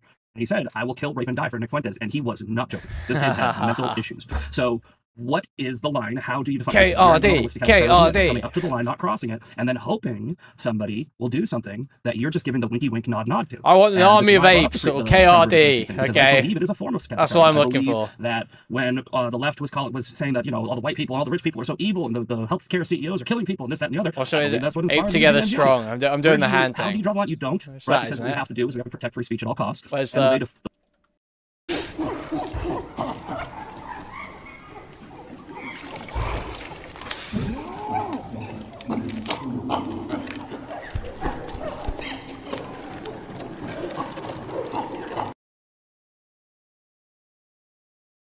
the way to combat bad speech is with your own speech, and you have to start drowning out the own voices, which is why I'm saying that the way that I think this should be fixed is in-house. I think that when you see something on your own side and you don't call it out, you're complicit in it. That's why a lot of people on the right hate me, because I'm calling out what I call the woke right. I'm calling out these Nick Fuentes types, Stu Peters. I'm calling these people out, and we vote the same way.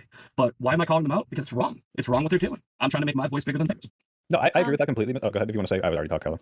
yeah. So I just Deeper Armor say on my Discord. Bitches of these days always be like, you don't have your flu shots? Like, no, I'm afraid of needles, stupid cunt. Okay.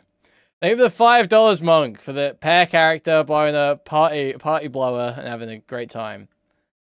Thank you, Monk. Individually, we are weak, like a single twig, but as a bundle, we form a mighty.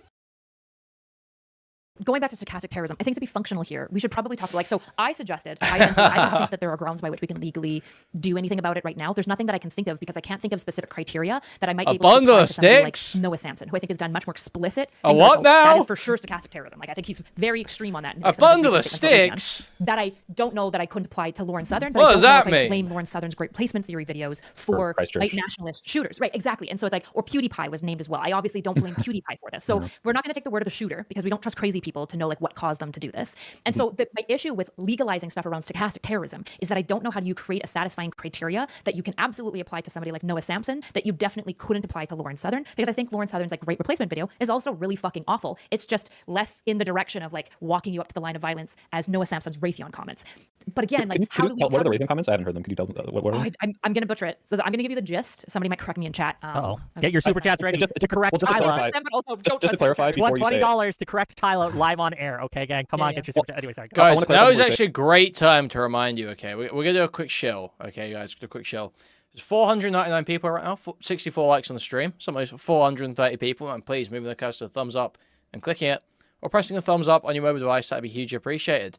Now, if you want to take your support one step further, you can donate directly through the Stream Elements link in the pinned chat message.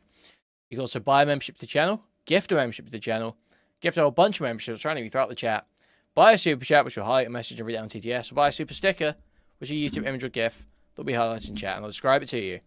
You can go to discord.gg/Kuihman, twitter.com/Kuihman, or reddit.com/r/Kuihman. You can also watch on twitch.tv/Kuihman. And also, guys, hugely important thing, okay, for the apes out there, okay, for the apes. Always be clipping, ABC, and post like hell. Okay, there's a clipping guide in the subreddit, ABC's guide. Yo, thank you, Matt N, for the 10 gifted. Hugely appreciated. Hugely appreciated. Thank you for the 10 gifted. Thank you. So, always be clipping, ABC. There's a guide, apes be clipping, ABC. Apes be clipping. Okay? Go to the subreddit. There's a guide there on how to clip streams. Remember to always clip streams when you see something you want to talk about or have thoughts on.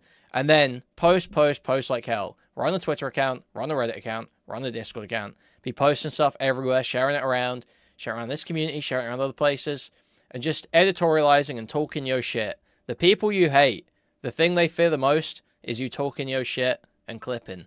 Okay? They fear the apes. They fear the horde of apes. Okay? They fear a horde of silverbacks running them down. That's everyone's fucking nightmare. It's just a horde of silverbacks running them down on Twitter. Okay? Total ape creek. Total ape creek. Thank you for the $5, Man Who the Man 42. Thank you. Hugely appreciated. I'm calling Ape Creek. I'm calling Total Ape Creek. Okay. Say, because watching the Lauren Southern video is like, I don't know how bad his comments are. Her comments are like, hey, we are being invaded, our people are being killed. Like, I would say that is right up to the line of like, you are arguing for someone to go out and do something for this without saying it specifically. So you think that so say we created legal criteria for stochastic terrorism, that was before incitement, right? So we have incitement, now we have... Well, right. I don't think she should be legally prosecuted because I think it's too big. I agree with you. I'm just saying, however bad Noah Sampson is, I don't know how the comparison is. I know she's really fucking bad, so. Yeah, so essentially, again, I'm going to butcher it, but he was talking about how he was talking about the manifesto and the killings in Gaza and stuff like that, and he said, you know, guys, we have direct access and means to just stop people who are supplying all of the weapons. You know, he said, I bet you if you go out, you could figure out like a nearby Boeing officer like around you. And basically he like left it at that and then did his like... Okay, that is, damn, I guess that is worse because it literally is, hey, look these people up. And here's why I agree, they shouldn't be legal, is because even though that is damn near like, okay, you were saying go out and kill these people. J-Reg, I don't know if you saw his video on the Luigi Mangione video. It was very funny where he's like, isn't it crazy how all these CEOs and politicians are just walking around with explodable heads? Isn't that amazing? Isn't this weird? And then he does the like satire, like 3D like thing spinning around. And like, I don't think he's sincere. Yeah, aren't Erudite and J-Reg like friends? Doesn't Erudite like J-Reg? And he does stochastic terrorism all the time. J-Reg loves stochastic terrorism. As a joke, of course. But that's not good enough, is it, Erudite? Because it doesn't matter if it's for a joke, does it? But I'm sure she's got no misgivings about that. I'm sure she won't voice anything about that.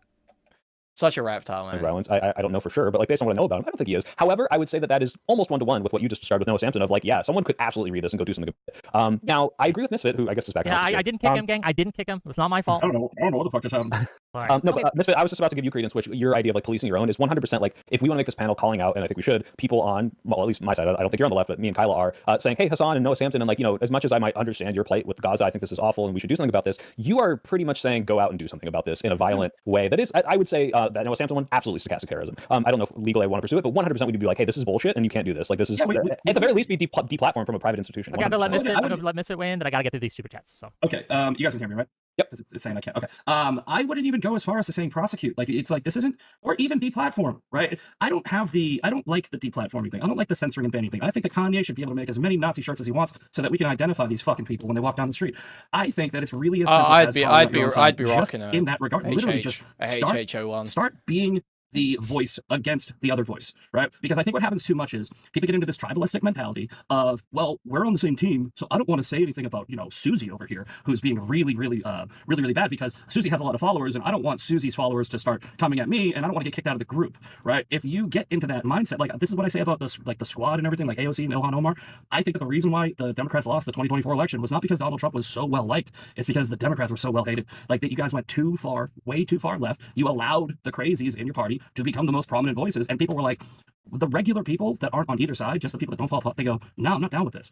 Calling out your own side will give you a lot of credibility. So that's what I think should be done. It doesn't have to be deplatform, doesn't have to be arrest, doesn't have to be prosecute, doesn't have to be anything. I gotta push back on that last thing, Misfit, because, like, no one's calling out Marjorie Taylor Greene or Lauren Boebert, and you guys still won. Like, no, you did, but the majority of people are not. All right, and like, I appreciate you because they're fucking insane, but like, I don't think that is the reason. I mean, I'm sure people view those people as radical, and that can turn off independence, but like, there's like, this doesn't apply to both sides at all in a way that is affecting.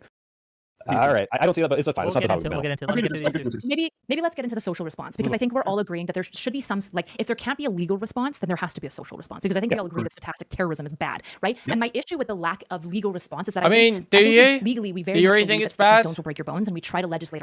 I feel like you don't think it's always bad, right? I feel like you can't think it's always bad. You must think it's okay sometimes. There's got to be a point where you think it's okay, right? Like, surely if like Trump was actually trying to go full dictator, like, no more term limits, I'm staying in power, I'm not having another election. But stochastic terrorism is totally fine at that point, right? That'd be on the table completely. So I don't think we all agree that it's bad, totally, right? Around that, but in the age of the internet, words can sometimes damage people in like massive ways, in ways that they never have been able to before, and I think that really matters, right? This is why I think that I know Misfit Patriot is a universally despised Zio shill. Yes, we covered that at the start. Went over his tweets talking about how the no amount of dead kids is too many, and all this shit. Harassment charges based on how you platform and talk about other people. I think that there should be a number of different things that can be criminal based on your online behavior, even though it's just words, right? And so I'm curious what you guys think. Like, what is the social response as far as like people doing stochastic terrorism, people engaging in it? Like, for example, when I look at somebody like Nick Fuentes, if I knew that somebody ran into him or they confronted him at some sort of event, like a Jew, and were getting big and mad, and then they punched him in the face after they started fighting a little bit, I would still think that the assault is wrong, but I think it's way less wrong than if that Jew went up and punched a random person, or even just a random Nick Fuentes. Because I think in many ways, Nick Fuentes is almost permanently existing in a state of provocation. Are you doing a stochastic terrorism right now? Not even joking. Like, isn't this kind of the same? Dude, wait, so true. Wait, just totally owned. Wrong, but I think it's way less wrong than if that Jew went up and punched a random person, or even just a random Nick Fuentes. Because I think in many ways, Nick Fuentes is almost permanently existing in a state of provocation. Are you doing a stochastic terrorism right now? Not even joking. Like, isn't this kind of the same thing? Like, you're saying, look, I don't advocate the violence. However, I think it would be less bad than this thing. I think there would be completely understandable given Nick Fuentes' background. And by the way, I'm not saying you're wrong on any of this. It's just, this is exactly it right now happening. This takes on a very similar tone to the way Hassan talks about stuff, doesn't it? But it's okay when Erudite does it. On purpose, right? Like, that is kind of, someone's going to hear you say that, and there's a good chance they might go and punch Nick Fuentes. Like, right? Sure. I just would also say you should go to jail for it. Okay, sure, but if someone said, I think you should go to jail for shooting up the Okay, Hassan thinks this guy should go to jail. I'm pretty sure he said this guy should be tried. However, I agree. This is why I think legally engaging with civilly punishing stochastic terrorism is muddy, because I think you agree. I'm at like the very far end right now, where it's like nobody listens to this and is like, that's really bad, right? But when they listen to Lauren Southern being like, guys, they're coming in, or they hear Vosh being like, trans people should arm up, they obviously understand, like, for example, guilty mind. Like, when they hear me talk about this, they know that I wouldn't think that it's a good thing necessarily that you're assaulting somebody. I would think it's less bad in this case. Whereas Vosh or Lauren Southern potentially, you could possibly presume, or Noah Sampson, that there's some mens red, that they would believe that it is good. They have some level of guilty mind of like, it would be good to do these actions, right? Which would be the delineation between perhaps me and Noah Sampson. Yeah, the question also becomes, because I don't or I'm never going to get there, right? But the question also becomes, on that vein, is it always wrong to call for someone to petition to detransition Erudite? Like, dude, there is a horrific event going on, and people are engaged in a horrific act. Should you not call upon others to stop that horrific act? right? Well, that's a very vague statement. I see what you're saying, Wick, but it's very vague, right? Because that could be like, hey, because by the way, I think I super chatted Vosh about this back in like 2019, where he was watching Steven super Crowder. chatting Vosh and not Wick. In 2019, I didn't even know who you were, Wick. I'm sorry. So like at the time, he was watching a Steven Crowder video, and he was saying, I think this is 100% confirmed. He said, man, like someone like this guy should die or something along those lines. If not, also like it sucks that like shootings happen in other places, but not places like this where he's doing like open panels or whatever. And I'm like, yeah, that's like clearly like calling to violence, or at least like some sort of stochastic thing there. And I said, I don't think you should do that. But I don't think that's on a very different side of the spectrum of like, hey, like if there was someone like the government today in California was rounding up my friends and shooting them in the street, and me saying like, hey, someone should go stop this. I think that's much more justifiable. And to just say like, should we not advocate for bad things to stop? I think there's a huge gap between Ben Shapiro says bad things and someone should stop him, and hey, someone's killing my friends and someone should stop him. Right? There's like a huge difference there. Can I really quickly pick apart like Kyla? I'm curious because can you hold on to it? Can you write no, it down? let him go. No, let him fucking talk. I can't. Wick. This bitch and fucking Misfit have spoken uninterrupted with no decent criticism for way too fucking long. Let this guy talk. God damn. Fraud my customers, okay. $10 from Doobie to say he targeted an event held by a pro-Israel lobby organization that has been fully in support of Israel's actions in Gaza. This wasn't about anti-Semitism. Reducing it to that is dishonest. I'm just going to go through them, then we can respond to them, right? $5 from Old School to say ask Erudite or anyone to define what a stochastic process is. No cheating. We'll get to that, right? $10 from Doobie. Quick reminder that Misfit, the guy pearl clutching over responsible language, is the same idiot who posted, I'm okay with as many dead kids as it takes to stop Hamas. Then $10 more to say, to be clear for everyone, Misfit, he did say that. The river to the sea. This guy doesn't like you. Is genocidal, so he thinks Likud is a genocidal party. Whoops. They run Israel right now. He supports them. Is this stochastic genocide? And then finally, from $5 from Old School to say, the way Kyla defines stochastic terrorism shows that it's nothing more than a meme created to further undermine the free speech rights of those we don't like. And then $2 from Tessicle Johnson. George Bush did 9/11. Thank you. I'll address the one directed at me because it's so funny. I love that I have to keep on. I'm not defending. I love that I have to keep on explaining this this tweet because I did it for the purpose of ending the struggle session where people just keep on going, are you okay? Are you okay with Israel killing kids? Are you okay with Israel killing kids? And eventually I just went, you know what? Fucking, yep, I am. And here's why. And then they obviously leave out the whole, multiple paragraphs I went after. The comparison I was making was, yes, I'm okay with it. I don't like it, right? Just like I'm okay with how Nagasaki ended the war and saved more lives in the long run. Just like Operation Gomorrah in Hamburg, Germany, like I just mentioned earlier, was the right thing to do, targeting civilian areas. I don't like it. I have never called for, I've never endorsed, I've never relished or joyed in the fact that an innocent person is dying. But if you are constantly doing this struggle session with us, going like, and I know it's emotional blackmail, I'm eventually just going to pull your card and go, yep, I'm okay with it. Right? And that's all that was. But it's not even, I'm not backpedaling. I said it, I meant it. I am okay with it because I believe that Hamas is an evil organization. And if it is not stopped at all costs, then more people are going to die. So in a pragmatic way, yes, I'm okay with it. Do I like it? I unironically, even though I probably disagree with you a lot, Misfit, the way that you phrase that, especially using examples of much worse wars, I don't agree, but I'm like, I get what you're saying, and I don't think that's stochastic to say, hey, I think the cost of how bad this is in Gaza is worth the outcome that I want. Sure. Yeah, that's an opinion to have about the war that I might not share, but that's at least I think you explained that well enough. It's an honest one. It's an honest take, and you might not like it, but it's just an honest take. Okay. And I don't like that everybody just tiptoes around it because what the goal and the motivation, especially online, is a manipulation. They have to, right? One of the issues that I think is going on in the Israel-Gaza war, for example, is that nobody in North America really has a sophisticated theory of violence. We don't really understand violence. We don't know what justifies violence when it's not justified. We don't even have the beginnings of this. We just think violence bad, basically, except for maybe self-defense. And I think we're seeing that with war. Ukraine is an easy one to solve because it's such an easy, obvious bad guy. But most wars are not like that. Like the India-Pakistan war, there isn't really a good guy. There's not really a good guy, and that's the case in almost all wars. I think there's a difference between a political war and an ideological war, and I think that the war in Ukraine and Russia is a political war, right? It's over land, it's over hubris, it's over I don't really support Zelensky that much. I support the Ukrainian people. I have nothing against those people, but I think that with the Israel Hamas war, it really is a good guy, bad guy, because you have radical Islamic terrorists who are chanting death to Israel, death to America. There is no appeasing that ideology. They really do just want to kill every Jew. And hold on, Misfit. You do understand that there are people on the Israeli side who are talking about nuking Gaza, glassing Gaza, killing all of the Palestinians, getting rid of all of them, and that's also just the same way that Hamas's comments are bad, right? I you think can recognize that is also bad, correct? No. I want to hear him explain. I'll make the same We're argument. never going to talk about stochastic terrorism, by the way, guys. I'm so it was. My question will bring it back, but I want to finish this because this is very interesting. It's just so hard to separate. But go ahead. I'm not saying I want to. What I'm saying is, I've made this tweet as well, which I will defend. I said the logical thing to do, not the moral thing to do, the logical thing to do after October 7th was to nuke Gaza, right? And I'm saying logically. I'm not saying I like it. I'm saying if you think about it, that would have been over, right? It would have been horrible, but it would have been over. Instead, what we have. Wait, what's this? Cameron F305 drama's been blowing up. Covering camera seems like a lot of work to just feed people who want me to be associated with them, so they have something to stream about. Who's he talking about here? Literally, who is he talking about here?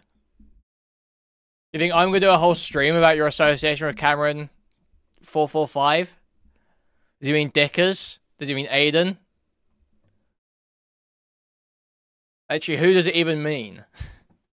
I'm really not into the whole Yonder Dev thing. I don't really care to associate with Cameron anyway after I decided not to upload the segment where I watched him promote his video. A little bit. This is quite effeminate, I have to say. That was a year and a half of brutality, right? Versus one event which would have been brutal.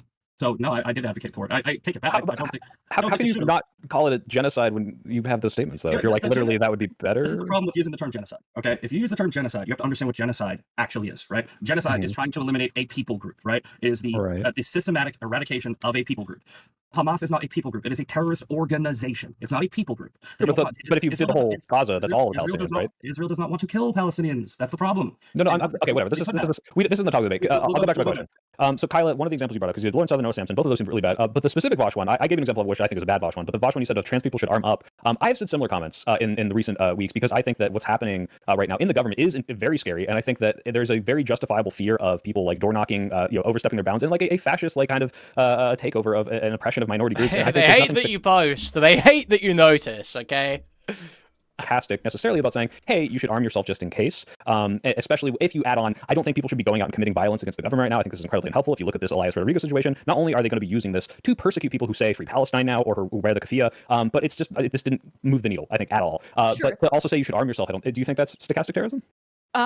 No, because I think terrorism is a key part of stochastic terrorism. Like, right, when we're talking about terrorism, there's an element of using violence to intimidate and targeting civilians is a really key part of typically terrorism, right? So like when you're talking about army, but the reason I bring up the Vosh example is on the continuum of stochastic terrorism. A lot of people might claim that Vosh is he's the stochastic terrorist here, right? And so I think this is why we have to kind of have better conversations about this concept, because I think if we're going to wield this word and make it punchy and meaningful and essentially say, you're being a terrorist, right? Let's like remove the stochastic part. You're being a terrorist. You're just not killing civilians. I think we need to be clear about what, as a social group, what that means, what that looks like. And I feel like we don't have a clear line because right now, like you said, me saying like it's less bad potentially to punch Nick Fuentes because he exists like basically in a permanent state of like fighting words, which is like one form of defense that you could use in an assault case, right? And you're like, well, isn't that stochastic terrorism? And it's like, not really, because I'm not saying you just should go attack Fuentes. It's not stochastic terrorism because you're not saying people should go and attack Fuentes. But the whole point of stochastic terrorism is that you're not actually directly saying it. That is literally the point. Are you fucking retarded? You've literally laid that out yourself, you silly bitch. I'm saying it could be a plausible defense. However, some people who really love Nick Fuentes probably would feel upset by that and might claim that it's stochastic terrorism, which is why we have to have some level of like social conversation about like there has to be some line of where we. No, you just completely failed to oppose the argument. You would, if you say it's basically like saying Fuentes is a valid military target. That's basically what she's saying there, right? You're in a permanent state of fighting words. It's like, yeah, anyone that assaults this guy is basically justified. This is just like, you can just go at this guy. That's what she just said. That's the logic she just laid out. And now she's like, well, it's not stochastic terrorism because they didn't say go and kill him. Well, that's the point. That's the fucking point, you idiot. Would say this person is actually being terroristic, right? The problem is it's subjective. That's the problem. So like trying to make a line on something so subjective, the line will just keep moving. Like so we had this kid. You can make a line for yourself, and you can advocate for that line. And then this is the way all of social. Have you guys seen the Your Favorite Guy kid that was advocating for the shooting after the fact? And he said it was an act of resistance. He was essentially using Hamas language. Like he goes, no, this was an act of resistance. This was not an anti-Semitic attack. This, that, and the other. And he's like, and we need to do more to stand up and fight against these Zionists, right? And I think that would be definitely a clear stochastic terrorism type of post. Sure, yeah. Taking a violent thing and saying, do this again, like 100%. Yes, exactly. But if that might be Kyla's thing of, this is already over the line of this could even be perceived as illegal, I think right? I think that... Oh, yeah, the FBI is going to be going to his house. I hate this subjective argument because I think all it does is it like turns our brains off to be like, well, I guess we can't really decide and think about it. And it's like, you can't. Well, the whole hopeless situation thing, that is a more in-depth and like, I guess you'd say like academic detail of stochastic terrorism. But this whole debate is just... Let's debate the definition for the term stochastic terrorism that comes up when you search on Google. Is this stochastic terrorism? I think it is. I don't think it is. It's just like that over and over again. It's not actually like, but yeah, you would be, I think generally stochastic terrorism, it isn't just like when people use it in like academic stuff, it isn't just like any time you say something that could slightly be interpreted as maybe going and doing violence isn't that bad.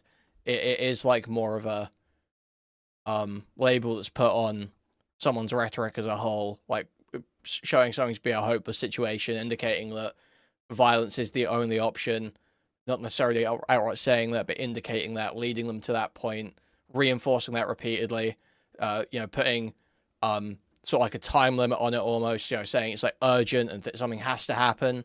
That you know, this is, it's like stuff like that, and you would have a more detailed analysis of someone's rhetoric as a whole, I think, or a speech as a whole, rather than just going, well, does this kind of seem like maybe violence? It's like, that's a really stupid analysis. Right? Because what I'm saying isn't subjective, it's relative. Fundamentally, what I'm saying is it's relative. Like in the case of Nick Fuentes, I think we have enough patternicity of his behavior, his rhetoric, his actions to suggest some level of mens rea, where like he is knowingly, intentionally, and like explicitly trying to radicalize people because he hates Jews and he's willing. I don't think Nick Fuentes isn't Nick Fuentes doing stochastic terrorism? Would I even say that? You could argue maybe he and many other right-wingers were around January 6th, leading up to that. I wouldn't say Fuentes generally is doing stochastic terrorism. He generally wants to work within politics, right? He tries to get connections and shit. He's not like a violent revolutionary. To lie to them to do this process because he believes in like a number of horrible fucking awful things, and he would probably be okay with harming civilians for his like glorious Catholic monarchy revolution, whatever, right? And so what we have to do, just hold on. When we're talking about this, we have to essentially establish what is reasonable belief, because I don't think anybody reasonably would listen to me saying like, maybe one of the ways that you deal with stochastic terrorism is that you basically say that somebody like Nick Fuentes is in a permanent state of being provocative, right? And that matters if somebody does an assault on him because it would weigh in on the court's decision of the assault or crimes may be done to him. And we can say, no, I don't like this idea. That's totally fine. But we have to engage with this because there is some level of reasonable belief where we can establish this is a stochastic terrorist, and as a social group, this is a reasonable response to those labeled as a terrorist. I think it's very important as well, just real quick. Yeah, obviously, like I said, the stuff at the Capitol, January 6th, obviously, yeah, basically every right-winger was doing stochastic terrorism around then. Trump was doing it. But I wouldn't say that Fuentes generally the tone, or that it's even a recurring feature of his rhetoric or show that pushing for stochastic terrorism. I feel like that's just not true. I don't think he ever actually indicates that you should go out and start doing violent acts. He talks about stuff like when Fuentes talks about stuff you should do, or indicates towards stuff you should do, he talks about like being elite human capital and being a groiper, but you know, hiding your power level and getting into positions of power in society, getting into politics, getting into leadership positions at your education, getting into high up positions in corporate jobs, and turning institutional power in your favor. That's what he talks about. He doesn't indicate that you should go and shoot people, and he doesn't present it in a way that would lead you to thinking you should shoot people, I don't think.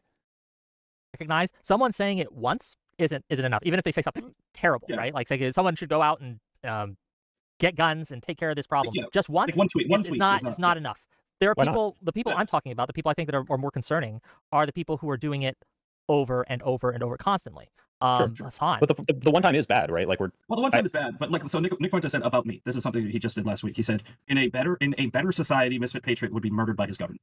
And because I called him up, right? It also depends if one time is bad, if we've agreed on what one time even means, right? So you said what I did is stochastic terrorism. I reject it because I think it's a deeply watering down of the term, and I want the term to mean something. I want it to mean something when I say this person is being a terrorist, right? And I don't want it to just mean somebody being like, you know, I kind of get what Luigi Mangione did. I don't want to call that person a terrorist. I think it's stupid and it wastes the word, right? And so we do have to create a reasonable belief of what is bad enough that we call this person a terrorist. We do have to do that. How can the Misfit Patriot? More like must fist my gay ass because I'm a degenerate. Fuck that guy. Yeah, I saw that. Not cool. Thank you for the big super chat. That guy honestly is just such a scumbag loser. Just doesn't even... People need to stop giving that guy attention. He's just... You could see written all over his face that he's just like, lights on, nobody's home. I mean, the guy's handle is the Misfit Patriot. It's like, what's a misfit about you? You're just like a basic white southerner guy. It's like a big fat guy with a beard and a trucker hat with like the most generic conception of masculinity. What exactly is misfit about you? You're like the most boring, like generic class, like create a character class you could possibly think of in 2025. I'm the Misfit Patriot. And you could just see the guy's a dummy. You could just see in his eyes that he's just a stupid guy.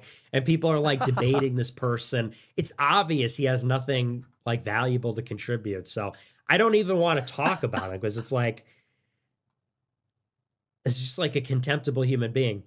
So thank you for the big super chat. I appreciate it. But yeah, just like totally low IQ. Sailor Sawball sent $10. Deserves endlessly, because that's what he deserves endlessly. Like, he is the human equivalent of a toilet, of a garbage can, of a sewer. In a better society, he would be killed by the government, because that's what he deserves endlessly. I bet we couldn't even get all three, if not four of us, to agree on a belief here today, which is why it's like, I agree with you, like, obviously, even in legal terms, like, there's a standard of a reasonable person would believe, like, that's a thing that exists, that judges even then subjectively have to determine themselves, but there's something there where it's like, okay, obviously someone could see this, or like, you can't claim negligence to a crime but not doing it, and in this discussion, I think there's a very good conversation to be had about how we're policing our own. I think we can keep going example by example and say, okay, this one absolutely is, and we should call that out, and this one isn't, but is there really going to be a way where, like, okay, the line is this specifically? Because I don't think there's going to be a way to do that. And that's what I was saying. I wasn't trying to, like, diminish or water down what you're saying. No, I'm saying that's what I was. Sorry. Yeah, when I said about the punching. No. What I'm saying is, when I said it's subjective, I wasn't trying to water it down, but it's a reality that it is subject to interpretation. And if you have something that's subject to interpretation, like the line that we're talking about, if it's not something that can be like, okay, so like murder is a very objective thing, right? Assault is a very objective thing. What about pornography? Pornography is a very objective thing, you know. Like, it's yeah. I mean, well, you can try to make the art argument, but no, pornography is pornography. Can you define it for me? I would say showing nudity online. Right, like, what about like a biology textbook? Is that pornography? If I took my shirt off right now, would it's a little harder to define. I would say than murder. All right, nudity with an erotic connotation. If that's intent. Better. Intent. Yeah, intent. Pornography makes an intent. And yeah, I guess you could say that pornography is subjective. I would concede that argument. What I'm saying is, with the line of stochastic terrorism that we're trying to find, right? You can't find it because it's going to what you just said. Nick Fuentes, who deserves to be punched in the face, I don't think he should be punched in the face. He just deserves it. If you punch him in the face, he becomes a martyr. And people that follow Nick Fuentes and like Nick Fuentes will be like, "You punched him in the face for no reason. How dare you? He's just speaking his mind. He's just having his First Amendment right." And then you have people on the other side that will be like, "No, he should have been punched in the face. I'm one of the people who thinks that Nick Fuentes deserves a punch."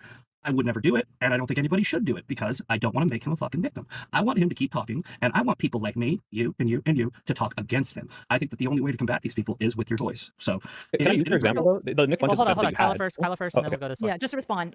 So when we're talking about subjective, we are able to make determinations of subjective things all the time. Like, a large portion of civil court is fundamentally subjective based on the judge and the jury, with some level of like precedent and standards that we've erected over time. So just because something is subjective, it doesn't mean we can arrive at it. And I'm not saying to this panel, let's solve stochastic terrorism. But for example, one thing that I think is really important to do for yourself and for your audience is go, what is stochastic terrorism to us? Like, what does it actually look like? Does it matter that much? And the issue is that when we say subjective, then we also like create this excuse where we don't really have to wrestle with it. And I think the issue is that when it comes to things like violence, which is increasingly becoming an issue in society, we don't think about violence enough, and we need to. We really need to. So I agree that I won't have the same line as Soy Pill necessarily, but it's reasonable to believe that they'd be a lot fucking closer than super far apart, right? I don't think you'd actually point at me saying it's less bad to punch Nick Fuentes and be like, that's a terrorist. I want to ask. How do you post and also this is the guy. They fear the apes. They fear the horde of apes. Okay, they fear a horde of silverbacks running them down. That's everyone's fucking nightmare. It's just a horde of silverbacks running them down on Twitter. Okay, total ape creek. Total ape creek.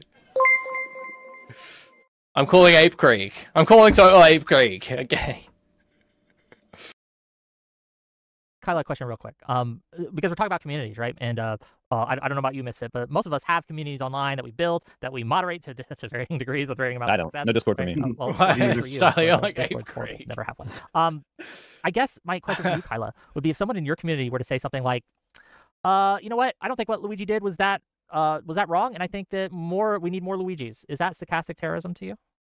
Nope, not necessarily. I don't think that would be a terrorist at that point. That's not far enough along the line. Really? That seems like they're explicitly calling for more, but I think that might even be like, especially if they have a platform, might even be like legal. Terrorism's a really big word. Terrorism's a really big word. So I think that we should be cautious when we're talking about this. So for example, if when they talk about the United Healthcare, they start streaming about it all the time, right? They constantly keep reminding people how to arm themselves. They start talking about the best ways, potentially totally unrelated, just like what are some ways that you can hide bodies, you know? If they started doing a whole bunch of behaviors alongside this, then I would totally grant that it's a terrorist. But this is why like a single moment, this is why like it's subjective and it's relative subjective fundamentally. It's why it can't be solved in legality, and it's why even things like porn can't be solved like just legally. But you can kind of look at it and feel it out, and hopefully put your finger on when it's starting to happen and go, okay, this is obviously bad. I think porn when you. That's what. This is perfect because I'm gonna agree with Kylie here, right? You ask what porn is. Porn when you see it, right? If you see a National Geographic, article from like some tribe in Africa where the women aren't wearing shirts, you instinctively just know that that's not pornography, right? So if you are scrolling online and you see an OnlyFans. Dude, when did we suddenly start thinking that, oh no, when I see it was actually a really awesome, epic, intelligent ruling? When do people stop pretending this? I don't understand. Page and a girl is like, biting her finger and doing the fucking pose. You're like, that's porn, right? Well, the problem Misfit is, I mean, and this is going to be a really dumb example, but like, I only know this because I've been on the internet so long. I always heard that get shit talked when I was online as like a teenager. I remember all the, skeptic, atheists, all those people were always like, yeah, that's a fucking retarded ruling. Of course you don't know it when you see it. It's fucking stupid. And now I just hear people say, oh yeah, I know it when I see it. I know it when I see it. Wow, that's an awesome ruling. It's like, no, that shit's retarded. Find a picture of a very inflated Sonic the Hedgehog. That's a weird drawing. And yet, that is 100% porn from DeviantArt that people jerk off to because they have an inflation fetish. But to call it porn explicitly relies a certain context and knowledge in the back that I don't think everyone has. And you gave two very explicitly obvious examples where I think there's a whole spectrum in between. Yeah, there could be a spectrum based off of fetishes, but I think that what we can do is use common sense to define traditional pornography and not get into that area of somebody could look at this erotically, right? Or just use the common sense examples of literally just a human being like naked ish or doing suggestive things. Because like you scroll on Instagram, my Instagram feed is like I literally have to block these porn accounts all the time because Instagram has literally turned into an OnlyFans ad. Right? Is anything I can it's algorithmic, it's based on your searches, right? It's really not for me. Well, maybe it is, I don't know, but maybe it's because I'm blocking them. I don't know. But yeah, what I'm saying is to go down the yes, it's subjective, but like what Kayla was saying, she's right. Where it's like we can obviously define it based off of what we know, which I think is good. I don't disagree. I don't disagree with this at all. The problem I have, or not even a problem, but it's just one of those like, what do we actually do about this? Obviously, right, Kyle, I'm not asking you to solve. Here's the cloud of stochastic terrorism today, and we can put everything in. The problem is, I know we can go through a list of 10 examples, and for each of these, all 4 of us are going to have a slightly different opinion on whether or not we think that crosses the line. I think we can agree already. We have that we need to call out people on our side when it's happening, and we can look at stuff like Hassan and Noah Samson and be like, okay, this is really bad. This is a pattern behavior. But even the example that you gave, Kyla, which was someone talking about hiding bodies, someone talking to ARM, someone streaming about the United Healthcare CEOs, like that's a very explicit, like, okay, very obviously, yeah, you and I would probably agree on that, definitely 100%. But I think there's so many more vague examples of this where even just Hassan posting that makeshift gun thing in reply to that sender, I think that's stochastic terrorism. I think that is absolutely saying, hey, I'm referencing a time when a person went out and killed a politician, and I'm saying this should happen again. I think that is an incitement to any and all of his viewers. And that's just one thing. That's not a pattern. It is in the context of his pattern. I think if a private institution has if a private institution has a some nebulous cloud of like we reasonably have a board of people that looks at this and says this is stochastic terrorism, 100%. I think that one was way over the line of what I would consider stochastic terrorism because it's not an explicit call to violence. It's just a picture. There's plausible deniability, and yet everyone knows what it is. And the perfect example of this, which is going everywhere, is the meme right now of someone should do it, right? That means nothing, right? That means absolutely nothing, but everyone knows what that means. It's calling for the assassination of a politician. So if Hassan retweeted someone should do it, that's one thing. Sure, it's in the if it was out of context, if he had never, if someone like Kyla, I don't think Kyla probably has done anything stochastic to my knowledge. If she retweeted that today, I would say that's stochastic terrorism. And so like the problem is none of us are going to agree 100% what it is. We do have to look at all of these on a individual basis. That I guess that's my kind of take on it. There's never going to be 100% thing, but if private institutions can come together and kind of have a reasonable definition of this, I think that, if there's like I don't know if we need like the council of Twitch streamers to come in every time something like this happens, but I do think we should be doing that to all of your points. We need to do that. The issue with it, and this is an issue with I have even on a social level, and even as like a platform such as Twitch or Twitter or whatever, right? Doing these things is that so I wonder what the cost is versus the benefit to doing it. So the benefit to doing it would be to tamp down the rhetorical temperature, if you will. But the cost to it, I think, is characterized most clearly by the recent response to the 8647 stuff. You guys all saw that? The 8647 people who had been using 8645, 8646 for years, all of a sudden, 8647 was definitely a call to violence, and there was no mistaking it. There was no. Just let me finish real quick, right? Just let me finish real quick, and then I'll let you respond. There was no different, nothing. It could be nothing else, and it was used as a weapon against people's political enemies, which will absolutely happen and has happened on platforms where people will try to weaponize the rules to attack the people that they're going after. And I worry that the cost of codifying this on even a societal level, right? Like even as a platform, will not be worth, the juice won't be worth the squeeze. Go ahead, Misfit, and then I'll let me agree with you on, in general, I don't think people should be censored, right? I don't think that people should be banned. I think that, honestly, I think the way the internet should work is you should give users, like the actual people on the platform, the ability to device ban other people so that you literally just don't see them at all, right? You device ban them, you get rid of all their backup accounts, they can't continue to harass you. However, in your specific example of James Comey doing the 8647 thing, originally, right when I first heard it, I was like, that's not a call to violence, because I worked in the restaurant industry. 86 just means get rid of something. Okay. However, it was pointed out to me that James Comey was a fucking FBI director. So he worked for the government. 86 in that sense, he more than reasonably would know that it does mean kill in criminal terminology. And I don't think that, there should be any criminal charges, but I do think the response to it was correct, where we should condemn that. We should start saying, hey, dude, maybe for at least for and especially Trump. I know some people here don't like him, especially Trump. The motherfucker got shot at. He literally got shot at. They tried to assassinate him twice. The guy has had call for violence after call for violence. I think that there should be some level of social outrage against James Comey being like 8647, even if he tries to backpedal and say, I didn't know it meant violence, right? I think that we should go, bullshit, dude. You worked for the federal government as a law enforcement officer. That is well known to be the code for kill. So that's all I'm saying. Which federal question. agency Is it uses stochastic 86? terrorism? Oh, anyway, go ahead. Is it stochastic terrorism if you advocate for the killing of what you view as a military opponent in potentially a political struggle? Well, let's define terrorism, right? Terrorism is the unlawful use of violence or intimidation, especially against civilians, to achieve political, ideological, religious, or social objectives.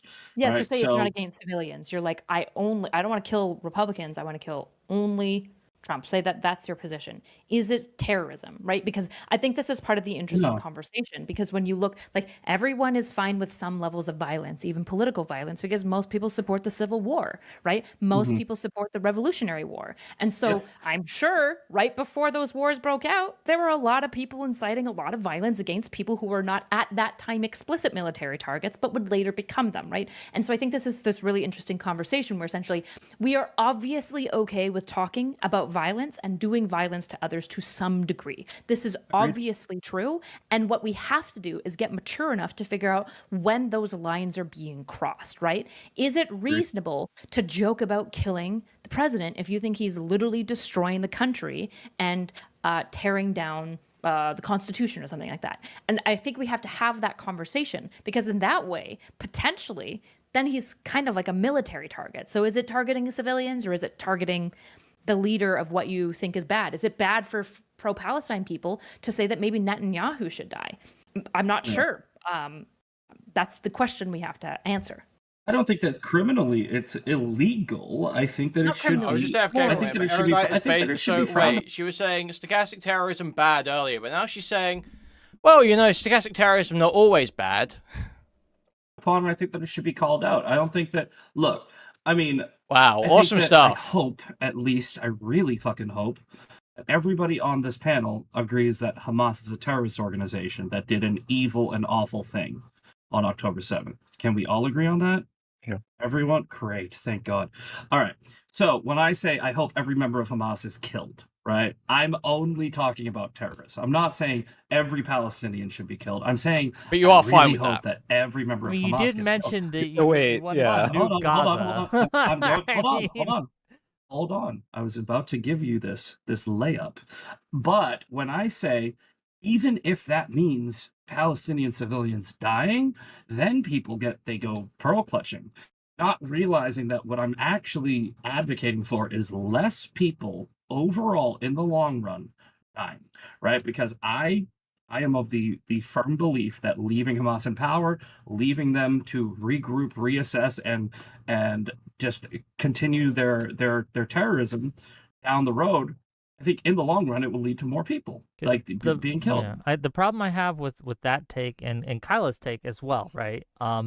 Is that you have to compare it to what we are at now. So I'm going to deal with Kyla's take first, right? So when people call for what your point about Trump being possibly a potential military target in the future, or people can see that as a military target, right?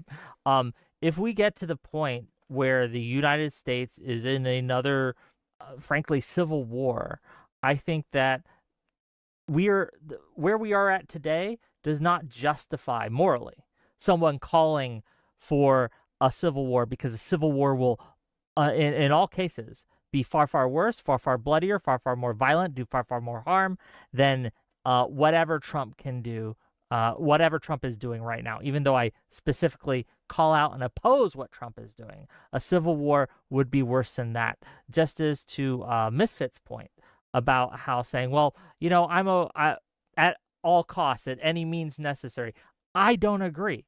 I think that we can review a large numbers of things that would be worse than Hamas remaining existing, right? Nuking Gaza would be worse for a host of reasons. I think it would lead to a cascading effects.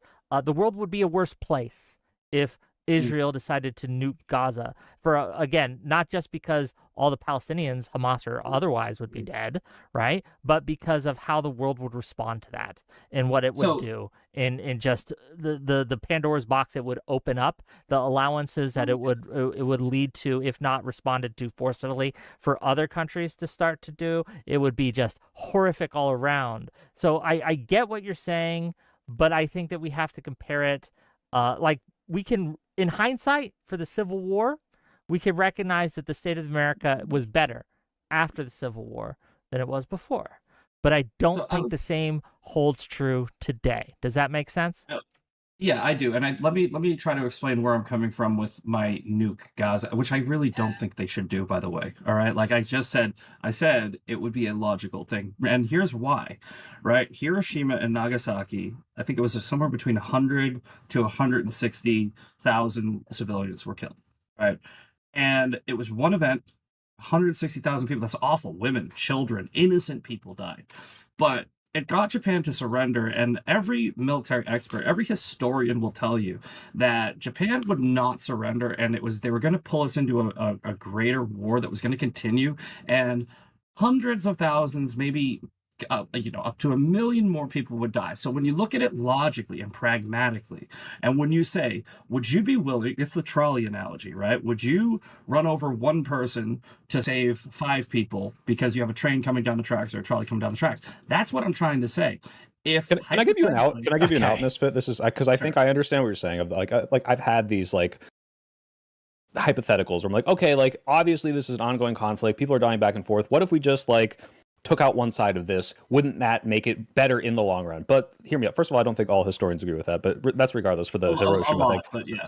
Many do. But here's the thing. Right now, one of the policies of Israel, and I think Trump has endorsed this, is to completely ethnically cleanse, not by murder, but by removing every person from Gaza and putting them somewhere else, and relocating all of them, right? Which is literally an ethnic cleansing. But regardless, this would eliminate the problem of having this border country or state or territory that is at war with you. I think you could say that is the same thing of what you're kind of saying of like, if we got rid of all these people from this area, there would not be this back and forth conflict, and as much pain and suffering as that would cause, this would in the long run make it better for the conflict overall. I think that's a much more defensible take to have than nuking Gaza. Yeah, it's very funny that the guy in the propeller hat with the pickle Rick behind him with a MAGA hat sat on top of it is kind of raping this panel. Choice, because I think the ultimate like not absurdity, but the ultimate what do we do? Remove one of these sides. In that case, is not killing literally every single one of them. Yeah, well, it just sounds bad when you say it, right? Nuke Gaza. It just sounds bad, which is obviously It really doesn't ring off the tongue very well. Yeah, it's gonna get a reaction out of people. But I don't.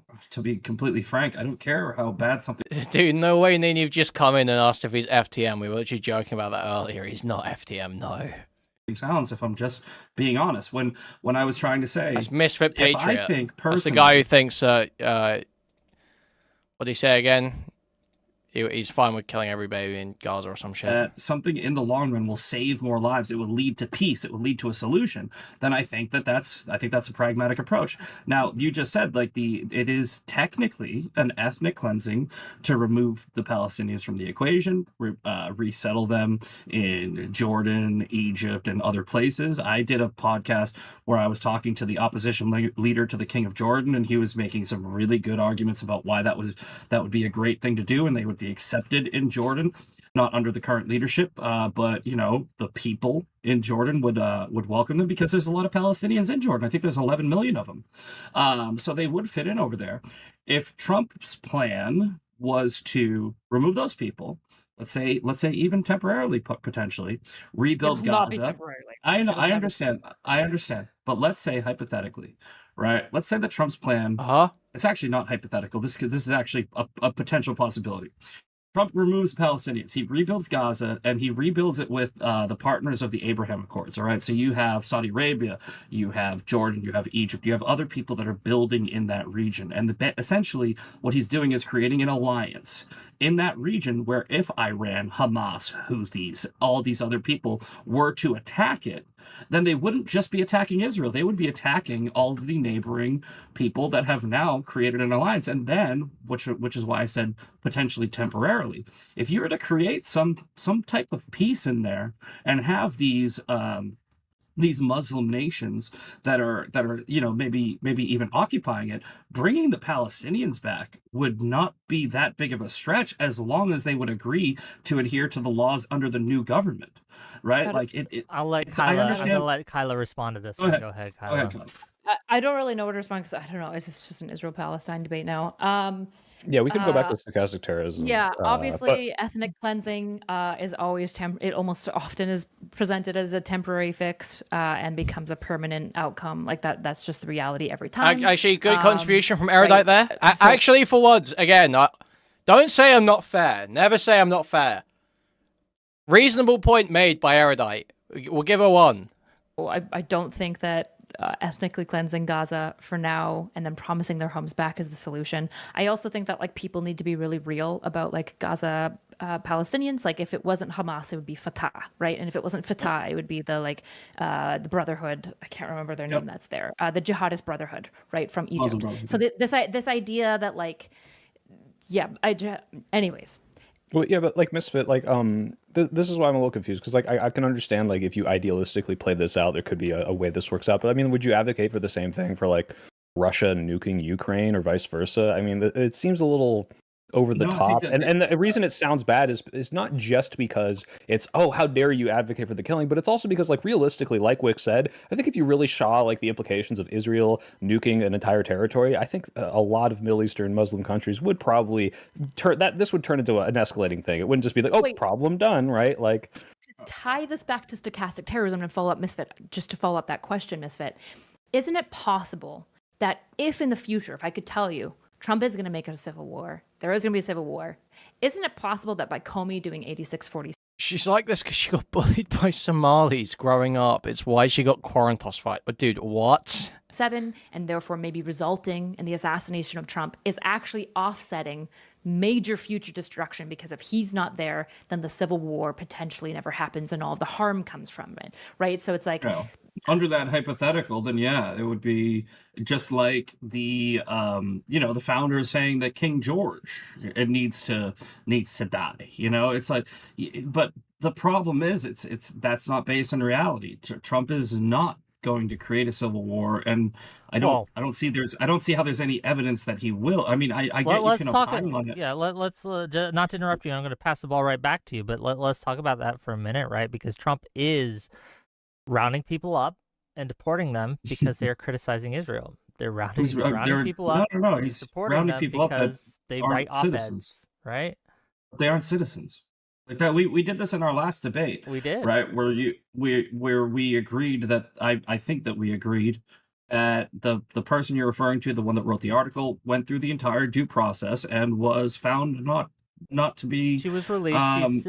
She might still have trials coming up. I haven't checked. Yeah, but today, but isn't that the system working as intended? I understand that you might not like the fact that she wrote something that was disagreeable and that maybe originally looked like it may have been in support of a terrorist organization, and then maybe people went too far in arresting her. Did you read it yet? The system, the system worked. I have to ask you a question, Misfit, because this seems completely at odds with your previous position, which is we should never deplatform anyone, and we have to have all these opinions out, and Kanye should be able to print all his Nazi shirts.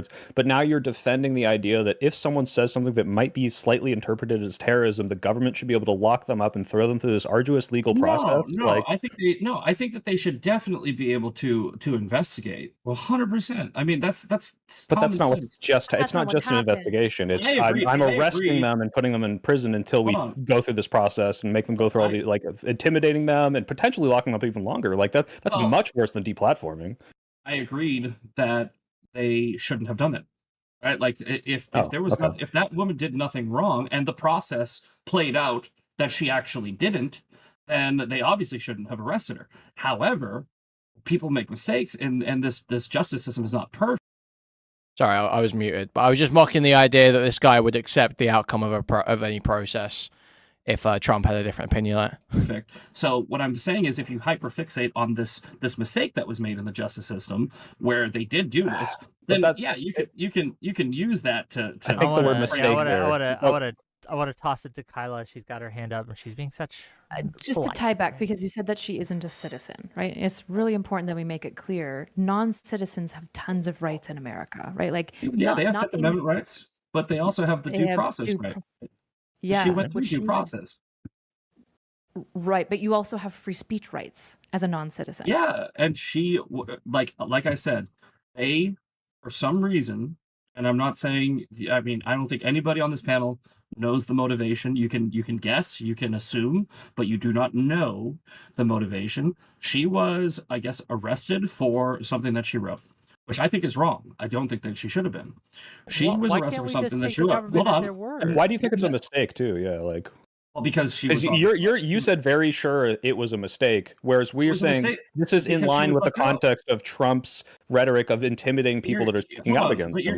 You're taking one example of the justice system. All right, so look, I said this in the last debate. I have been arrested before. I was arrested.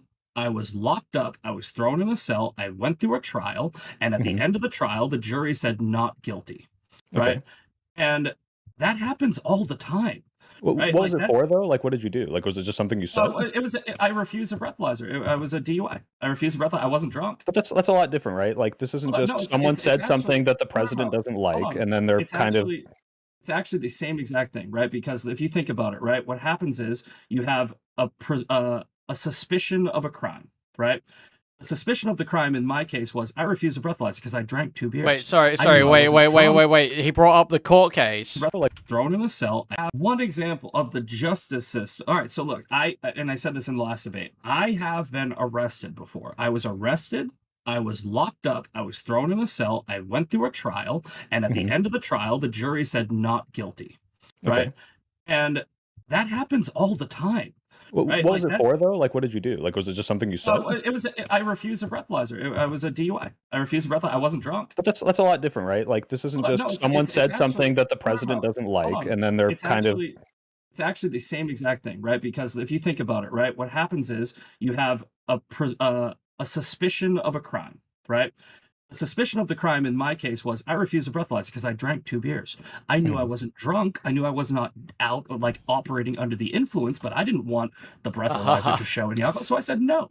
And what they do is now they go, okay, we automatically assume you are too intoxicated to operate a motor vehicle, and we're going to take you into jail. You can go to trial and you can argue it. When I went to trial, I had the literal bartender at the bar get on the stand and say he really did only have 2 beers. He was not drunk, right? But were you locked up for the duration of this until your trial? Well, no, but you know what? It is different in that regard. But what I'm trying to say is what the system did to her happens all the time.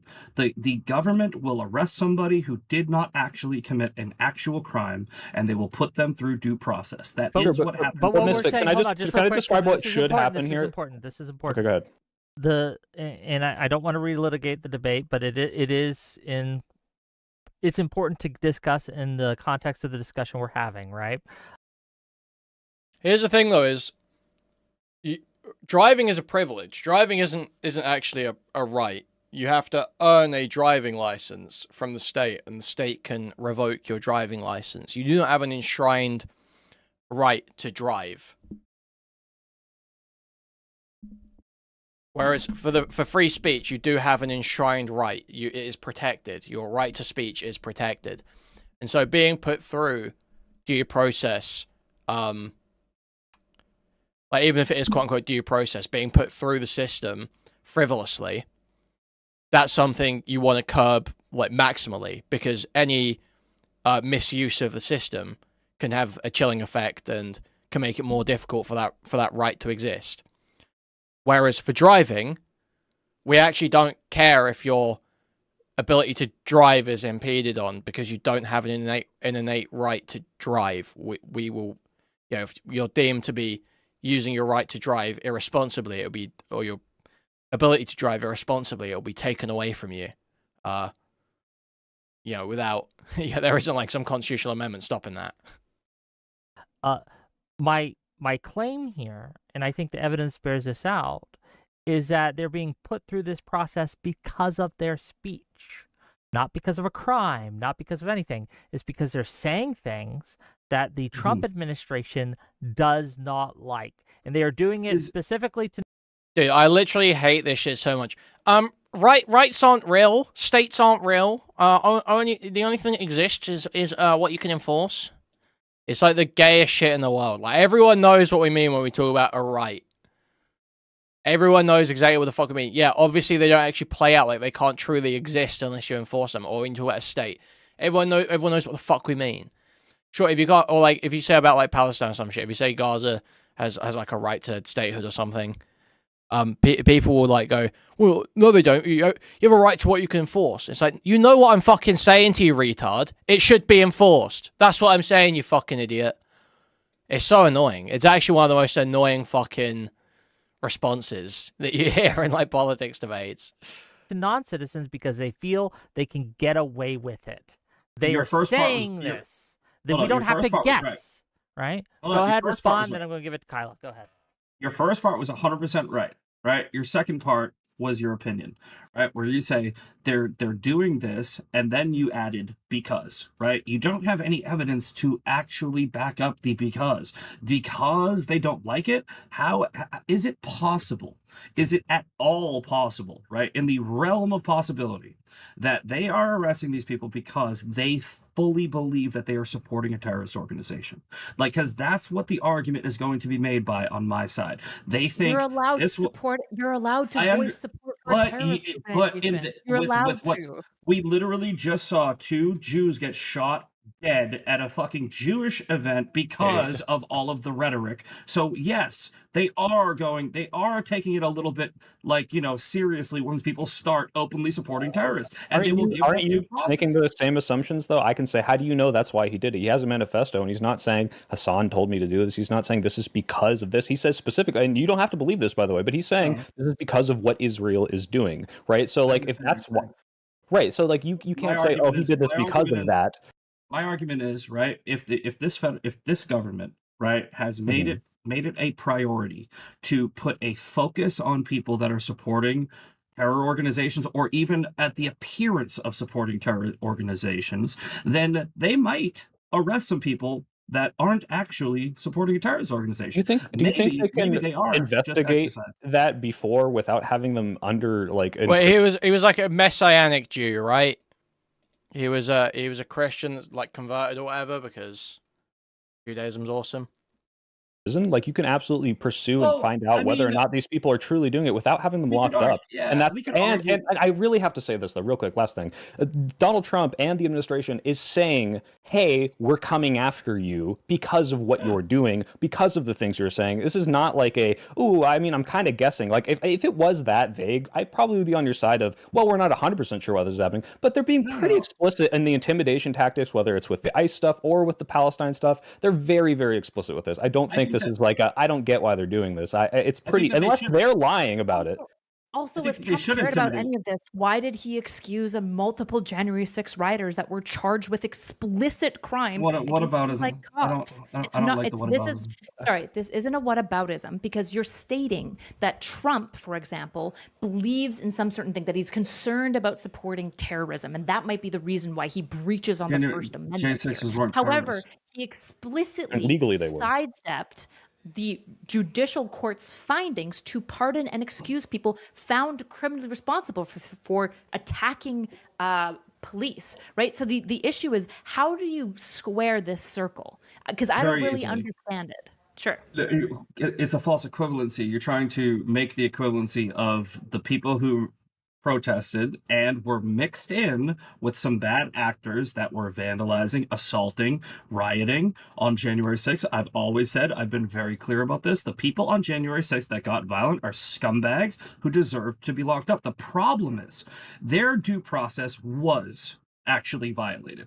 And when Trump had to pardon everybody, there was so many people. Enrique Tarrio wasn't even there. He literally was not there. He got a 22-year sentence for incitement of violence when he wasn't even at January 6th. He planned it out and he said, make no mistake, we did this, and had like instructions on how to overthrow the government. Yeah, but that's his freedom of speech, just like no, it's not. He was planning treason. That's actually very specifically legally like you can't do that. Freedom of speech to say that she supports Palestine. I don't understand. But because no. Like I said, if she just supports Palestine, which I think that the evidence showed she did, then we're all in agreement. But like I said, I think that this administration should be maybe being a little bit more threatening to people that are going to support Hamas, right? If you're going to support Hamas, now the de facto government of Gaza is Hamas, right? That is a fact. They are the government of Gaza, right? So when you say they're not a state, so no, they're also kind of not. Well, just to be clear, I mean, they were voted in. So can I read you? Can I read you something about Tarrio, Misfit, real quick? Can I read you like the trial facts? I'm not even a big fan. I'm not even a big fan of. No, don't backpedal, because I think you said he shouldn't have been locked up for 22 years. But this is one of the most explicit. Like you incited, committed treason against the government. Like this is like very explicit, and he was convicted by a jury, right? Like this is. Let me just read this to you and tell me when to stop if you think this is ridiculous. Yes. Okay, Tarrio had convened a Ministry of Self-Defense to coordinate Proud Boys' leadership on January 6th. The chats showed that Tarrio, stationed in Baltimore hotel room, not in D.C., he's in Baltimore, encouraged the Proud Boys as they attacked the Capitol. On January 6th, he told his followers on social media. Yeah, I don't know why this guy... It's such a gay LARP calling yourself a free speech absolutist when you are you're like the biggest fucking Zio shill begging for speech restrictions. It's so gay. I don't know why anyone calls himself, like, no one's a fucking free speech absolutist. Stop calling, they're literally, like I said, there's like 5 people who are free speech absolutists and they are all pedophiles. No one's a fucking free speech absolutist. Everyone thinks there is a limit. Everyone thinks there are some things you shouldn't be able to say. Like, you obviously can't say, you can't, you know, most people have it as a standard. You cannot directly incite violence at a specific place, right? You can't say, go to this place and do X thing to X person, and then have someone go and do it. I feel like this is... Nick Fuentes literally incited the mob that stormed the Capitol on Jan 6 and saying legislators should be killed 2 days before and nothing happened to him. That kind of the truth. But, I mean, saying he incited the mob? No, Trump incited the mob. Fuentes was being, you know, he was standing outside going, disregard the police! And all that shit. Enter the Capitol, disregard the police! Or whatever. I wouldn't say incited the mob, though. He was encouraging once it already started. But the incitement really was Trump. And there were, like, more directly involved organizers in, like, the groups like Proud Boys and, what is it, Oath Keepers or whatever. that were planning it, like actually planning for like a week or whatever beforehand. Weeks. Media, do what must be done. And later, in an encrypted group chat, he directed other Proud Boys to do it again. In another message, he wrote, "Make no mistake, we did this." Prosecutors also included evidence that Tario had discussed with associates a plan to have a large crowd in Washington storm government buildings, a scheme that the Proud Boys dubbed 1776 Returns, in which the Winter Palace was used as an apparent code for the U.S. Capitol. And this goes on, but this is like very explicit incitement, not just incitement, like I am planning out to overthrow the U.S. government. Like this is not a oopsie doopsie, we locked you up for 22 years. This is like one of the most open and shut cases. It's the same exact argument that not you, sorry, didn't want to lump you in, that my other side, sure, your side would make against the fucking BLM riots. No, the BLM riots, right? Like, so when you have the BLM riots in 2020, can we keep it focused on, I know you don't like whataboutism, can we keep it focused on like Ozturk or these people that are being locked up for the Palestinian stuff? Because if they were planning to the same degree as Enrico was, I would agree with you. If they were saying, let's overthrow the U.S. government to stop the Israel-Gaza thing, that's open and shut, but that's not what's happening. My argument is Enrique Tarrio did not get a fair trial. He got a ridiculous sentence. Did he do something wrong? Probably. I'm not a big fan of Enrique Tarrio. He probably shouldn't have said some of the things he said, but 22 years for plotting to overthrow the government with explicit plans and coordination and saying, yes, we absolutely everything that you just said that he said was pretty vague. I mean, and you could call it stochastic terrorism. He had plans to storm the Capitol government buildings, like let's go in here with guns and the Proud Boys and overthrow the government. Not. I'd have to see. That's why I wanted to read it to you, because if you don't know this, I understand. But you should go read the trial. You didn't read me anything specifically where he said guns and he said violence and he said kill or anything like that. Go ahead and look it up then. I promise you. I will. And if that's the case, right? I'm not even going to concede that it was. If hypothetically, can I just ask you? I would say he should probably be charged with something. I think 22 years is probably crazy. Okay. So if he was writing in such a way that you think is like incitement to some degree, 22 years is probably crazy for actively coordinating and planning to overthrow the government and then attempting to carry out that plan. 22 years is a bit too much. But if they see a Muslim who was 19 get less than fucking 15 years for having sex with a 15-year-old or raping a 15-year-old or whatever you want to call it in the UK, they'll all lose their fucking mind. But 22 years is too much for trying to overthrow the fucking government, apparently. It's so fucking crazy. You would want him charged in the same way that if this girl had written something inciting, she should be charged. But you agree that she did not, and this was a major blunder of the courts in this case. Correct. Yeah, no, I think that what happened was she went through due process. Patriot. The due process worked out, and I think that everything.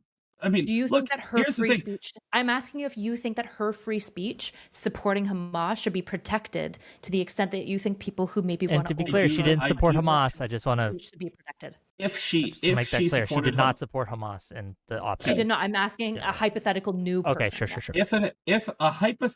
If a person supports a foreign domestic terrorist organization and supports them to the point where they are trying to, I would say, like... Technically, America was founded on treason. Yeah, and it was the biggest mistake they ever fucking made. Maybe get people to join into that cause. I do not think that's free speech. I think fly over? Like, if you say, I love Hamas, Hamas is great, I want Hamas to kill all the Jews. I don't think that's free speech. Right? But only because it's a foreign terrorist organization that chants death to America. You know, we should have a limit on the type of rhetoric that people in this country who enjoy our freedoms should be able to espouse. Not a restriction on their First Amendment right, but when you take it to a point where, like you said, I would say that's stochastic terrorism, and it's a stochastic terrorism in a form of support for a actual. Honestly, we should have just given America a couple MPs. We should have given America a few MPs. Kept them quiet. It is a fuck up. So I think that should be the line. I think we were talking earlier about where's the clear line. I think the clear line should be like if you say something like I love Al Qaeda, right? I guess you're free to say that. If you say I want Al Qaeda to return, I think we should all join Al Qaeda. If I think that Al Qaeda should come to the West, I think you know what I'm saying. Like I think that there should be a common sense factor in that. So if this girl just wrote an article supporting Palestine, obviously she shouldn't have been restricted from doing that. But I think that Misfit, what do you think then with the new people coming out post this Elias thing happening and saying, because he did chant Free Palestine when he was locked up, saying Free Palestine, this is not from the river to the, just saying Free Palestine is now this like call to terrorism. This is anti-Semitic. Like, or Kyla, I guess you have a thought on this? Yeah, people are taking it far. Okay. People are definitely taking it. That's too far for Misfit Patriot, apparently. Saying that Free Palestine is he'll say that From the River to the Sea is genocidal and anti-Semitic. But saying Free Palestine is a call to terrorism, that's too far for Misfit Patriot. Make America great again via the Royal Navy. Thank you for the $4.99, Jay Gordon. Thank you. A little too far. I'm trying to figure out your line and making sure that they're consistent between. Well, like, that's my line is the same. My line is the same, where it is a little bit subjective, right? With the J6ers, I think that out of the 1,100 cases, I don't think that a majority of them. There were jurors that were coming in and saying that they predetermined the guilt of some of these people before they even walked into the building. DC has a 95% Joe Biden voter demographic, right? I don't think that these people could get a fair trial in DC, and I think that a lot of these people were tried in DC. There was a lot of circumventing of the processes. These people, like, I I literally don't think I ever learned about the American Revolutionary War in school. I did learn about, we did have American history, but I never remember hearing the fucking Revolutionary War in history. It was about like how you know, you guys massacred all the Indians and shit, and Mormonism being founded, shit like that. That's what we learned about. A girl, Isabella DeLuca, who was tried and who was subpoenaed by the FBI, and she caught charges because she touched a table. Right, that table was later used by somebody else. I remember learning about Mormonism, hearing about fucking what is it? I think it's Joseph Smith and Brigham Young or some shit. Is it Brigham Young or Brigham? I can't remember. Brigham is the name anyway. I just remember that shit about some fucking printing press getting burned down or some shit. I remember, like, I'm threw it at a cop. Not to interrupt. I just want to be clear that, like, obviously you and I are going to agree that there's probably a lot of the J6ers that were, like, prosecuted and looked into that were probably unfair, right? It was a very. And then there's people like Jake Lang that should still be in jail. Like, that's fine. I'm asking for your line of credulity. I'm just trying to figure out what your line is and whether that varies, whether it's a J6er or a pro-Palestine person. No. Well, I'm not sure that it is, because one of the distinctions that it seems like you're making is that if they're talking in speech in support of like a foreign terrorist group, then we can be more critical of their language than if they're maybe talking in speech of overthrowing their own government, such as the J6ers. Of course, because that's how they have already been designated a foreign terrorist organization. That's a very objective thing, right? It's like it's complete. Like, I'm talking legally. Like, legally in this country, we have designated Hamas as a foreign terrorist organization. Did we designate Proud Boys as a terrorist group though, or something? Like, did the Biden administration do that? I'm actually not sure whether they were actually officially designated. Well, these were the people that Enrico Tarrio were coordinating. Hold on. Also, real quick, the Luca person you mentioned, yes, she did touch a table, but she helped steal it, and it was then used to attack people, which is a little vague, you know. She essentially. I mean, listen, this is her side of the story. She said that she was with people who stole the. Dude, Iris Weeb is having a total meltdown in Spicy. What am I saying here? What am I saying here? More disgusting behavior from a disgusting person. Dude. The table. Okay, she was with people who stole the table. Then she was filmed or took a picture where she was touching the table. That table was then thrown at a cop or something like that. But she was charged with assault.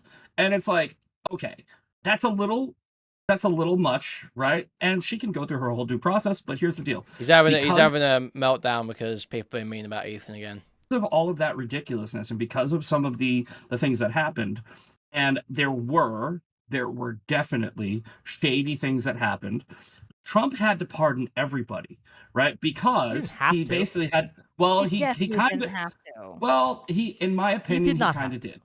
Well, yeah, Misfit. Let me give you credence, Misfit. I know you just said, and I believe you truly believe this, and I think this is a good thing. You can look at these cases and say, this person definitely does not deserve to go to jail, but this person who beat up a cop probably does. Like you have, if you have that discretion, why can't Trump have that discretion? No, 100%. And Jake Lang should still be in jail. Jake Lang is on film trying to swing a baseball bat at a fucking police officer. Right. So why couldn't Trump do that? Like what you're doing right now, which is a perfectly reasonable case by case. This person was too violent. This person wasn't. Because of the situation where it's 1,100 cases, going through them one by one, reading all of them, making that determination. I think it was. He has people, right? Yeah, he has. And they can say, look, President Trump, these people were the most violent. I don't think you should pardon them, and these people were. And they could collectivize this because they were able to. I'll say this. I'll say this. I'll let you respond in a second, but I'll say this. I'll make this claim. If Trump can't do that, he should not be in the position of power that he holds. Because I could do that.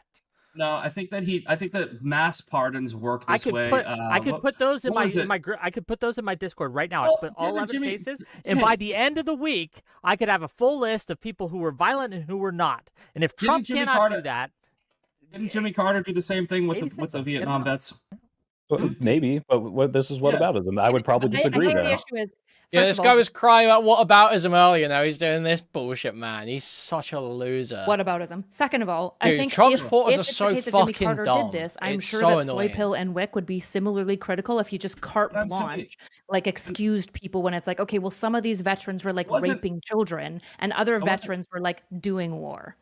I wasn't using whataboutism as an argument. I'm using it to just give a reference that in the past, presidents have mass pardoned groups because the overall going through case by case by case by case is too difficult. So I think that Trump made that decision. Now, could he hypothetically have gone through each and every individual case? Yes, he could have. Maybe he should have, but he didn't. And I just don't think it's that big of a deal. I don't think it's that ridiculous because I mean, look, if there were like I said, I think Jake Lang is one of the biggest pieces of shit on the planet, right? The guy votes like me, he thinks like me, but he's a piece of shit, right? I think he should still be in jail. So I'm just as disappointed as you are. However, I understand why Trump did it because it's like, okay, we got to get a lot of shit done. We're about to start this administration. We got the next 4 years and we only got 4 years to do it. Let's just fucking pardon everybody. Get this off of our plate. Maybe you don't like it, but that's what happened. Can I ask this? Because this is don't like it because I think the burden of responsibility for your leader should be higher than just being like, but I have pet projects I want to get done, so I guess we just got to go let criminals out. Nobody would ever be fine with Biden doing this ever. Yes, you were because he pardoned 8,000 fucking people. I disagreed with that, by the way, Misfit. I thought that this was if you look at the list that he did it in a sweeping generalization where a lot of people that probably shouldn't have been pardoned were pardoned based on this very strict thing. And I don't like that either. But I think you should also be able to say Trump didn't do a good job here. He should absolutely have kept these people.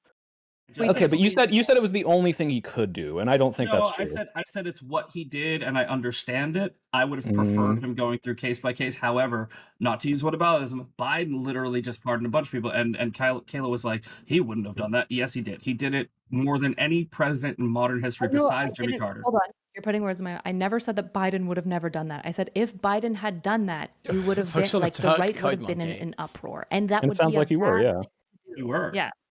All right, so you should be in uproar against Trump for it. That's what I'm saying. Here, right? I'm saying this carte blanche pardoning, not a good thing. I don't think any president should. I don't think any president should do it. Agreed. But if Misfit, just to be clear, you did say he had to. You said he had no choice, essentially, because of the circumstances. If I said that, I misspoke. Okay. Well, I appreciate that, but then to round this back up to what the panel was about. I just want to make it clear we are getting to the point where we're going to be wrapping up soon. So just but maybe this is a way to come full circle, Wick. But so what Enrique Tarrio did was very much, at the very least, stochastic, if not even further than this, where he is explicitly planning the attack of these government buildings. Would you not say that this at least rises to the level of stochastic terrorism, even though he was not there, and that he probably shouldn't be pardoned, right? I think that Enrique Tarrio may or should have probably some charges, but I think that he should have had a fair trial. This is the problem with, I think, many of the J6 cases. I think that a fair trial should be fair in regards to if it's a political trial. I think that you should be in a courtroom that is at least maybe somewhat moderate, like somewhere where you're going to have a jury selection where you have a potential 50-50 jury that doesn't hate you because of how you vote. So that's my argument. It's not whether or not Enrique Tarrio did something wrong. Maybe he did. Well, But if you put him in the a thing DC, about if you law, put him in a DC court, just real quick, like you're usually, and again, I'm not a lawyer, but as I understand it, they charge you where you did the crime in the jurisdiction in which you did the crime, and the jurisdiction in which they did the crime was DC. That was the process that we have. So and they said that these trials. I just want to let me finish. And I'll let you respond. Right. The idea that these trials weren't fair. Right. Both their defense got to help pick the jury. Right. Yeah, but jury selection is go through both. Hold on, but change of venues exist for this exact reason, and they were all denied. Right? A change of venues exists because of this exact reason, and every single one of them was denied. And that's not right, right? You have to take into account these people are in DC, 95% Biden. They are clearly Trump supporters, and they're going to be in front of a jury that statistically is going to be 95% Biden. Okay, so if I, as a Biden supporter, committed a crime in a 90... Yo, thank you. I didn't see the name there. Who was that? Thank you, Mikey No More, for the $5. Hugely appreciate it. Thank you. 5% red county. Should be able to move. I should be able to be moved simply because I'm a Biden supporter. I don't think 1,000%. I don't agree with that. You should 1,000%.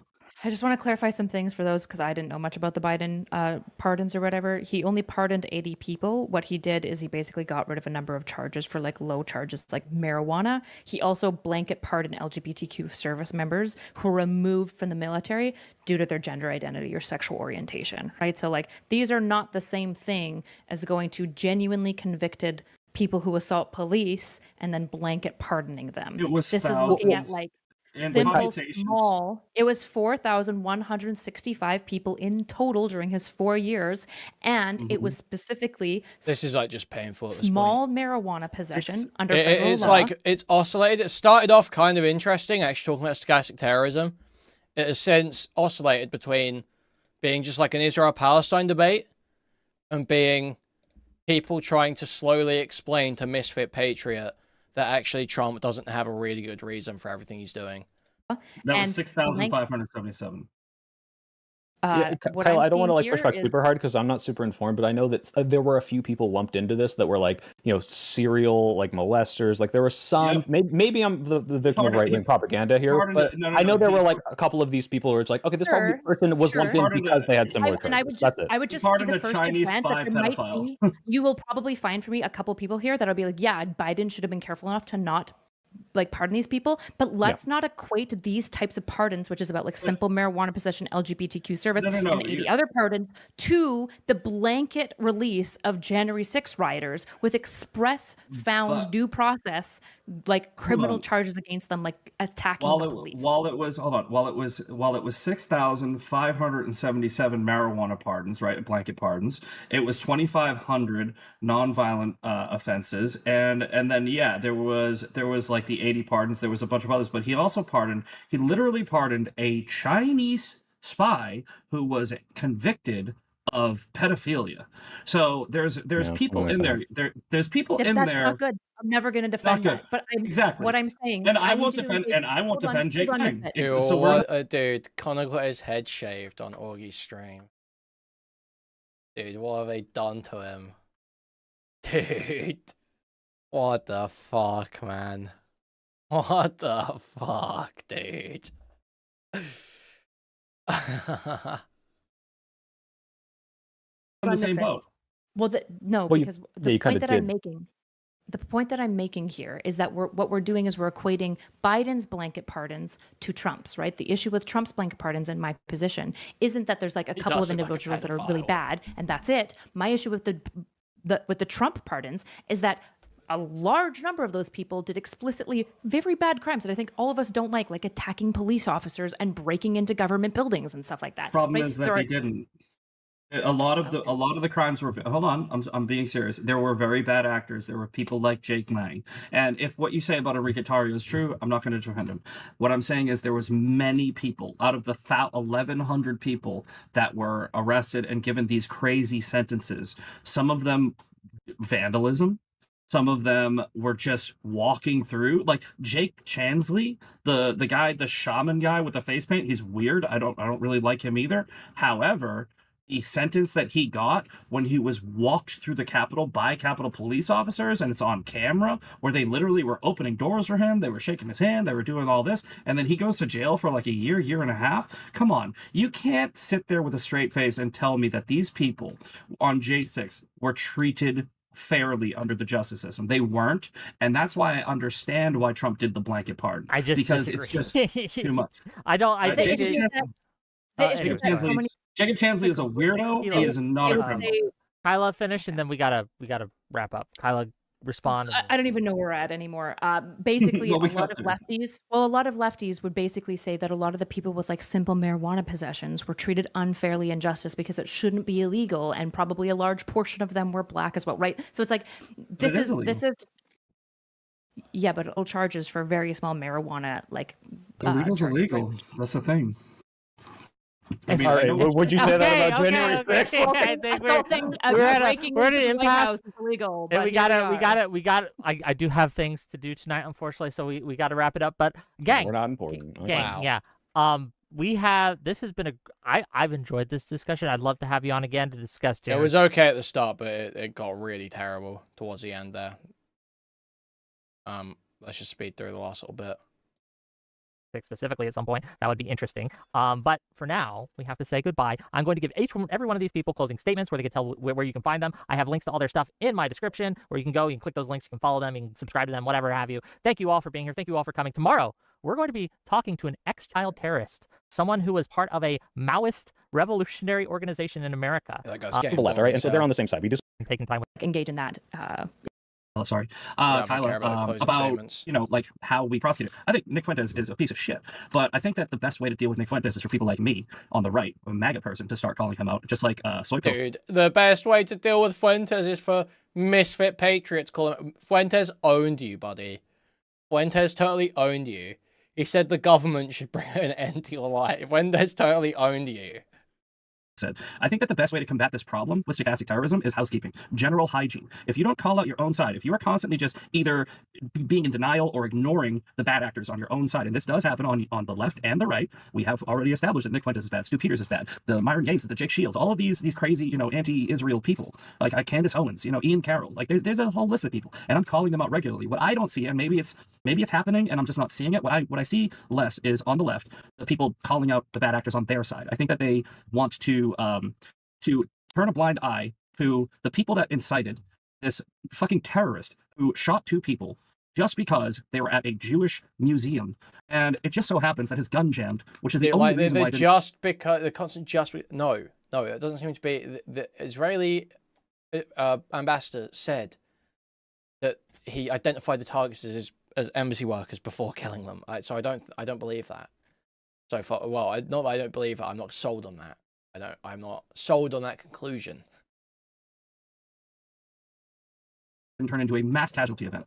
And I think that if we at least agree, which we have, which I'm so thankful for. Actually, I really want to say I appreciate this conversation because we were able to at least agree that that's a good thing, to call out the bad behavior. And that's how I see solving this issue. I don't see making laws about speech as ever a solution. You have Weimar Germany. You have plenty of historical evidence that anytime speech is regulated, it just leads to back alley, underground. Yeah, I've not heard the gun jam thing. So either. let people talk. Talk louder and make sure you're saying the right things to combat their wrong things. Okay. So that's it. Thank you for being here. Links to stuff is in my channel. You can check them out. Again, don't worry. If you want to see more people calling out the left when they do bad things, you should watch more of my show. Okay, that's it. Tomorrow, 6 p.m. Eastern. Wait, bye-bye, everyone. Say bye.